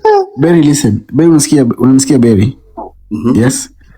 The show is a 4-week show, okay? So in April. But before April, between now and 23rd of March, all I'm doing is creating awareness, yes, talking about it, and inviting people to come and support the show. Now, whether give one shilling or not, the show will carry on. But I'm inviting people to come and do it. It's a very expensive show, okay? It doesn't mean it's not my tajizango too, but obviously we have passion what we do, and one person cannot do it. I mean, that's what we call partnership. Partnership doesn't mean that you're umekosa kabisa.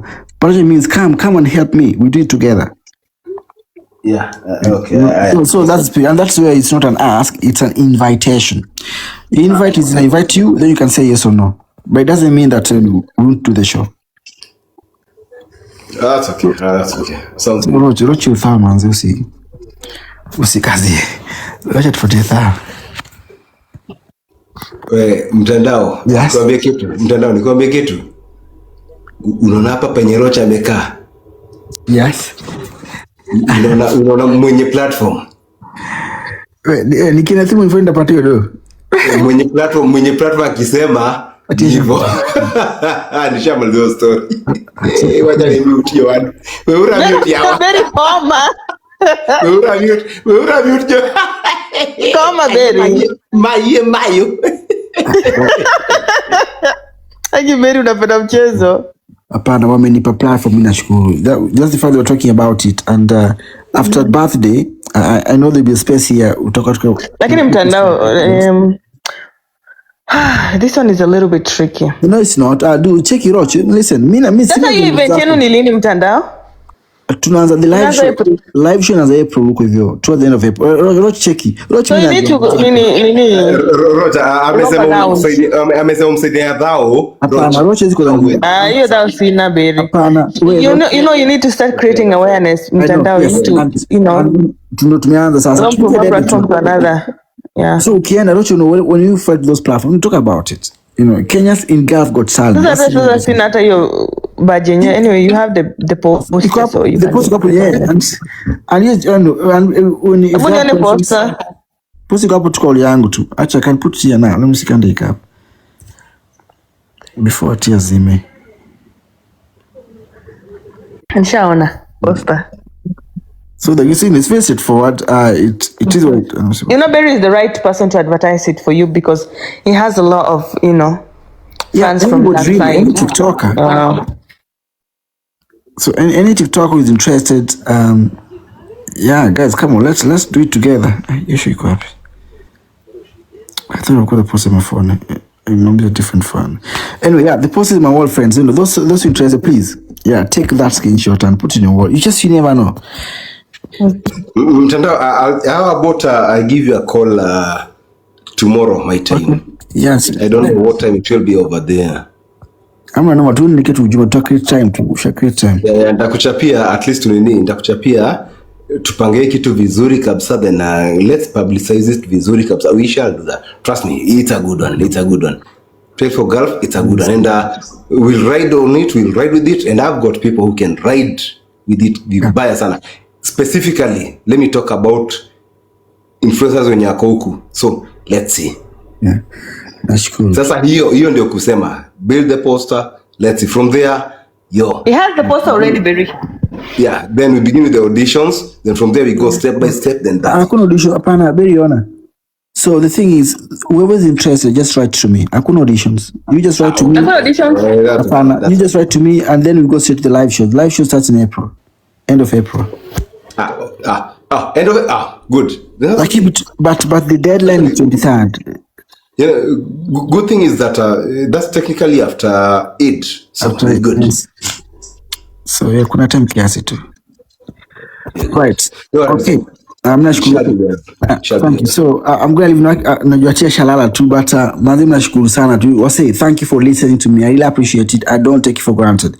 Any question? No, mtandao nilikuwa na make some coffee. By the way, Berry Black, hata mtandao before you share, kuna something I wanted to ask you. Yes.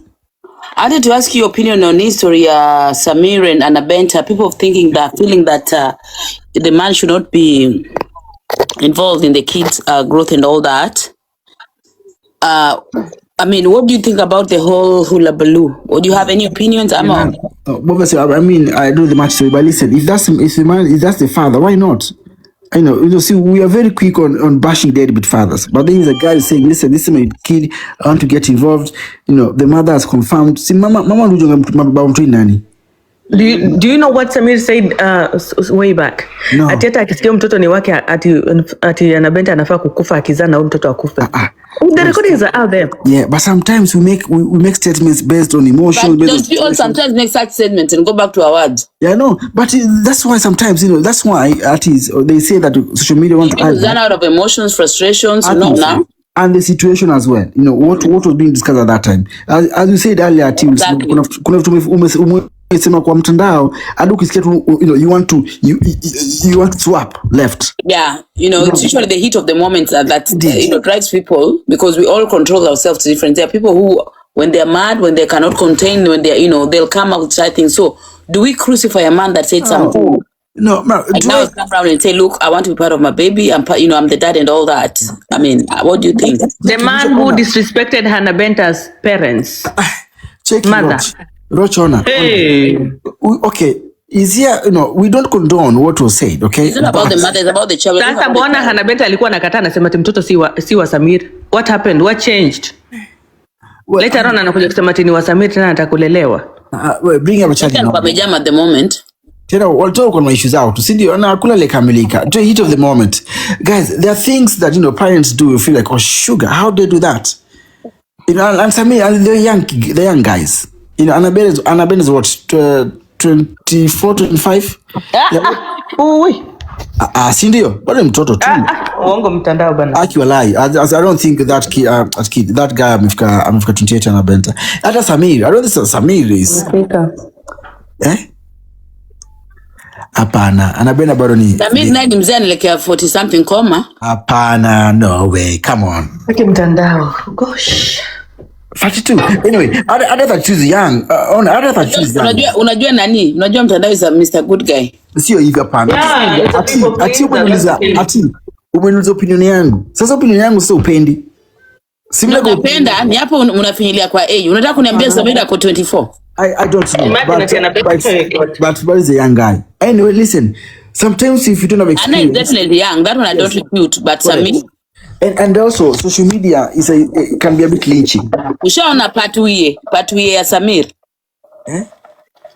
Huyu anajiita mama, pengine ni Sammir anajiongelesha hapo. Koma. Check your partner. We cannot crucify guy because he said something, but now he's coming back to his kid. And whether he apologizes or not, lakini I think we wish them well. Kama mtoto amekubali yule baba mtoto. Now it's my content creators. When you're creating content, sometimes you do things that you regret later. So all we are doing here is we are learning. It's an experience for us to learn too, kwa hiyo situation yao too. But let us not throw the baby with the bathwater. Makosa ilifanyika, whatever was said, it was said. But mama mtoto amesimamiaje? I want the father of the kid to be involved. Now, whether Nikki pays finance, emotional guidance, whatever it is. But she said, I want the guy to be part of his kid's life, and we cannot deny that. I think anyway, maybe to me now, I wish them well. And I think it's example to men, ukipatia mse ball usiruke tu. Hapo tuko pamoja, hata mimi have the same, I believe the same as you. Hapo we are together. Oh, there you go.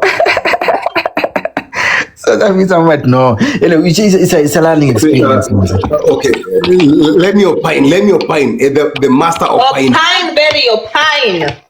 Yeah. So, see, if you look at this, it's just lots of bullshit. But anyone trying to suggest that it was a game? No, it was never a game. It was serious before, until when Hannahbenta realized that Sammir was gone. Then again, Sammir also managed to get back to Hannahbenta, and the person who procured this entire thing, who midwifed, I used this term sometimes back, and I was bashed, was one called Omondi. There's a guy called Omondi FM. Omondi technically pulled Sammir back with Hannahbenta. It was never there. She was bitter. He was bitter. Sammir rushed into marrying because he was a bitter man, but still in love with Hannahbenta. Now we're at a point where Sammir has been taken back, and the person who made this happen tactfully was one man called Omondi. Omondi began by trying to suggest, or rather insinuate, that he was in love with Hannahbenta. Then they were all over each other. Then all of a sudden, Sammir got in touch with, that is calling Bwana, I'm opining. Stop it, I'm opining.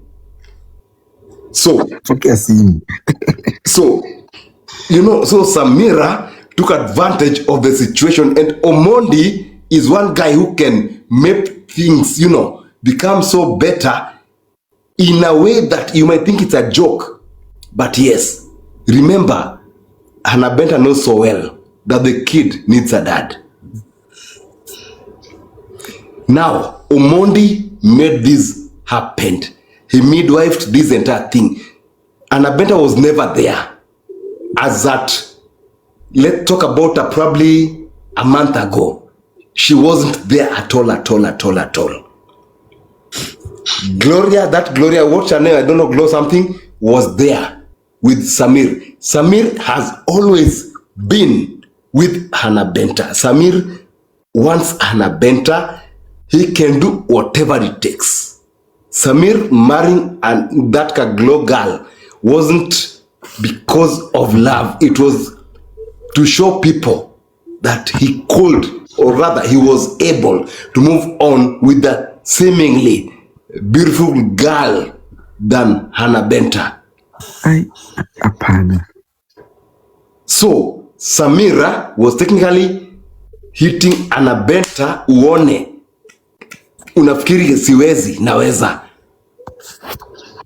He did it, and now Hannah has noticed through Omondi that hapa nikichelewa itaenda. And now Hannah is back.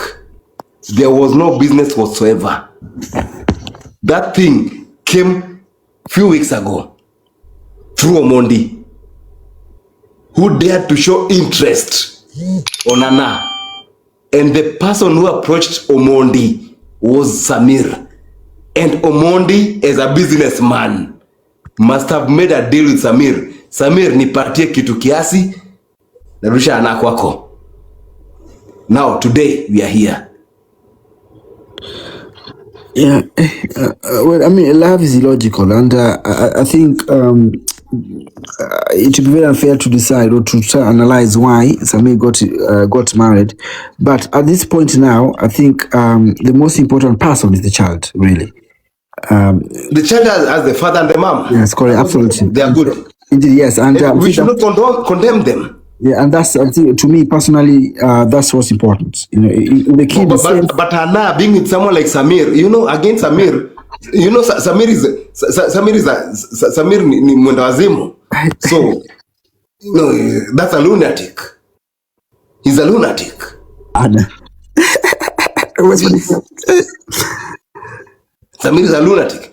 Tuambiane ni kweli, let's be realistic. Who does what Sammir has done over the past 1 year? What Sammir has done is way beyond every lunatic's deeds over the past 100 years. Guys, check around and let me know. Equate Sammir's doings over the past 1 year to any lunatic's deeds over the past 100 years. You can never match Sammir with any lunatic. He's overtaken every lunatic around.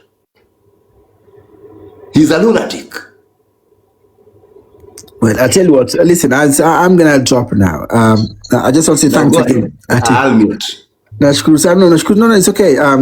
We've been for 2 hours now, but I've got to say thank you for the opportunity of giving me a tea. And yes, like when I come up to, I like sometimes what you guys talk about, and yeah, for now, thank you. I'll go to bed now. Guys, I'll see you tomorrow. And guys, again, thank you for listening to me. I do not take that for granted.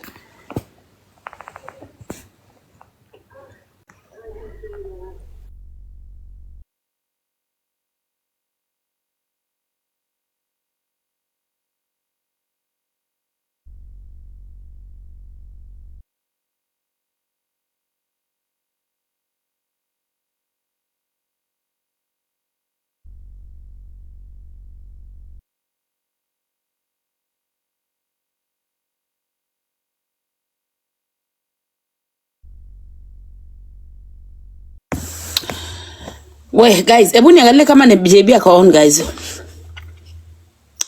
Ala? Kwani watu wote mmetoka wapi?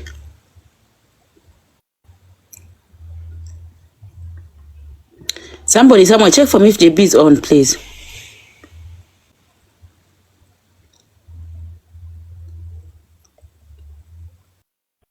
Ako on. And somebody go and ask her kama anataka kucheza if you want. We were meant to have a match with her, but I started off and people came up. And I wasn't able to play. Comment section, si mtu mwende muulize JB kama anataka kutucheze, angushia watu wake please. I don't know how serious the discussion is or what she's doing.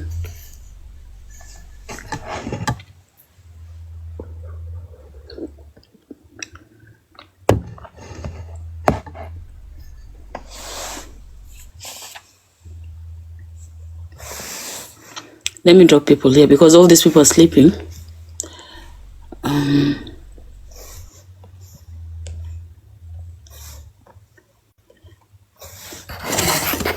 Ebwana ni mwambie JB nimesema. Mbona kama naweza muinvite. Naona kuna 220 people.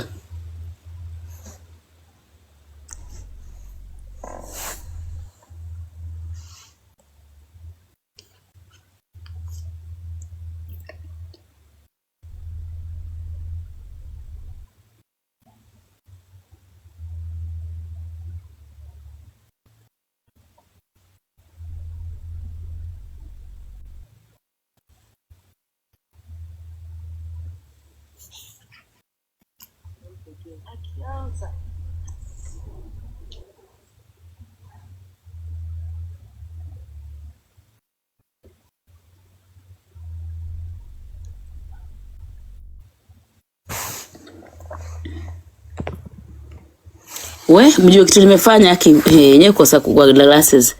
Nimeona hiyo nini ya Judge Cinderella nikidhani ni JB. Mimi naye nikaungua nikatype hi JB. Kuangalia naona ni Judge Cinderella huko na kina Magda. That is how bad my eyesight is.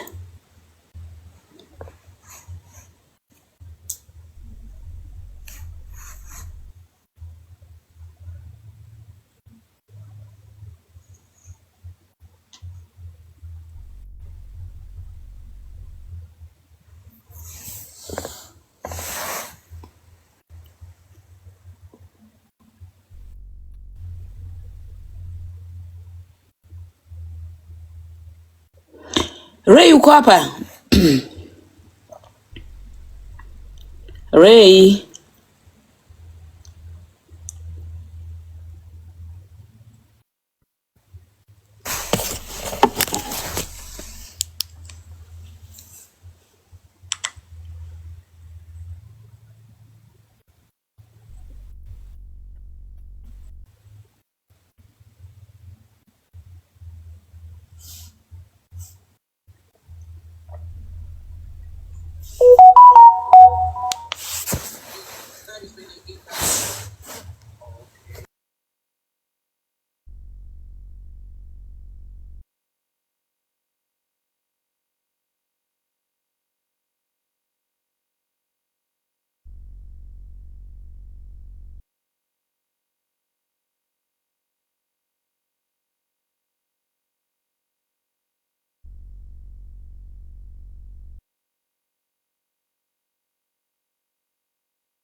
Thank you so much. Ni mata nilikuwa nimedoko nimetafuta nini niende huko. Sawa, no worries, understand. You were meant to have a match with her earlier on, but I got busier. So I totally understand, no worries. Thank you so much, Chep. Hebu niangalie kama naweza pata mtu nicheze naye yake.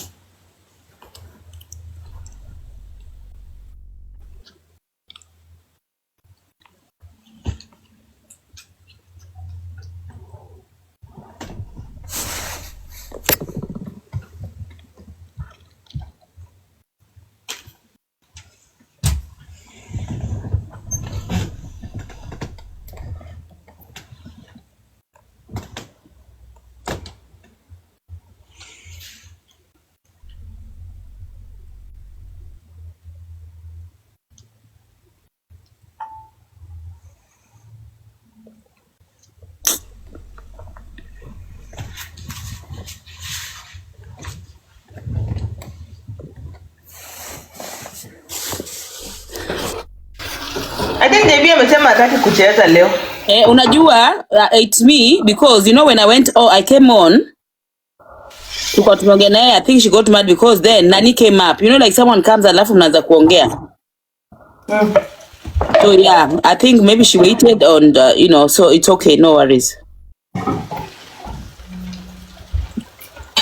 Have kungoja. You know when I came in we were like meant to play and then I think Nani came up. Tukaanza kuongea akawa amenituma na share na mimi. So I couldn't, like you know when you are talking to someone unashinda kudrop mtu and all that. Yeah. So understand her not wanting to play now because maybe she's already played, eh? Yeah, shacheza sawa kwa na chill kwa box. Na pia kuangusha watu maybe story imeshika. It feels horrible. It's usually best to like kind of you're having a match before you chill. Yeah. Nimeuliza Menes ile story ya kukuja hapa na nini anaenda kuongea huko. Akasema hiyo siku alikuwa job. Alafu sijui kitu nini ulikuwa unasema inaisema huko akafungwa sijui atalikuwa break nikajua tu ni nini. Nikajua tu ni jaba. It happened that alikuwa break for 5 minutes. Akafungwa kamera. Acha nikwambie kitu nimefanya wallahi bila hizi macho zangu zanipata shida. Si mimi nimeona Judge Cinderella. Hiyo initial yake ukiangalia unaona hiyo nini yake. Mimi nikadhani hiyo ndio account ya JB. Nikaingia huko na backup yangu nika hi JB. Kuangalia na una Magda kwa box naambia nimetoka hata sijaji sijui nimejibuaje huko. Hatujafanya nini? Hata sijangoja majibu. Gai. Tume miwani. Yani sasa unashinda mind the whole day kuja home, you just want to be free and all that. Tunakwambia uvae hizi miwani zako ona sasa venye zinakufanya. Nakwambia nimeenda huko kwa sijui hata wamesema nini. Juu mimi nimeenda huko nimeona nikaandika tu JB hi. JB yako live tuende na hii backup yako kwa JB. Sasa ndio nakwambia mimi vile niliona hiyo ya kwanza nikaona sikuwa nimeona profile ya JB. Yeah. Ya JB si hiyo ndege. Hiyo ndege na unajua sasa mimi nilikuwa naangalia initials juu hata ya Judge Cinderella na J. So mimi nikaingia tu kwa kuingia na unafi yetu whatever nasema hii what's this? Na sasa hiyo nishaandika hapo chini hi JB. Gai. Hiyo hata kama nimekanyagwa huko behind me sijui. Gai. Si JB yako live ana kwa JB umuulize. Hapana, nimetumana Chep Sam like a lady has told me that amesema hapana. So so hata sijui what has happened behind huko. Sijui kama nimekanyagwa huko behind, I don't know. Kwani ulienda kwa live ya nani? Hiyo live nimeingia nilikuwa ndani ya JB kumbe ni ya nini ni ya huyu Chalia Magdako huko. Jehova. Mimi nikaandika conversation hi JB. Unaona? Najua nashindwa huyu mtu kichwa yake ni mzuri ameona JB wapi. Nijangoja hata nijibiwe ama ni nini. Vile kwa piga macho juu hivi. Na nani Judge Cinderella kwa huko? Nani ako huko Magda? Nakwambia hata sijaongea, nimeenda tuka nimetoka.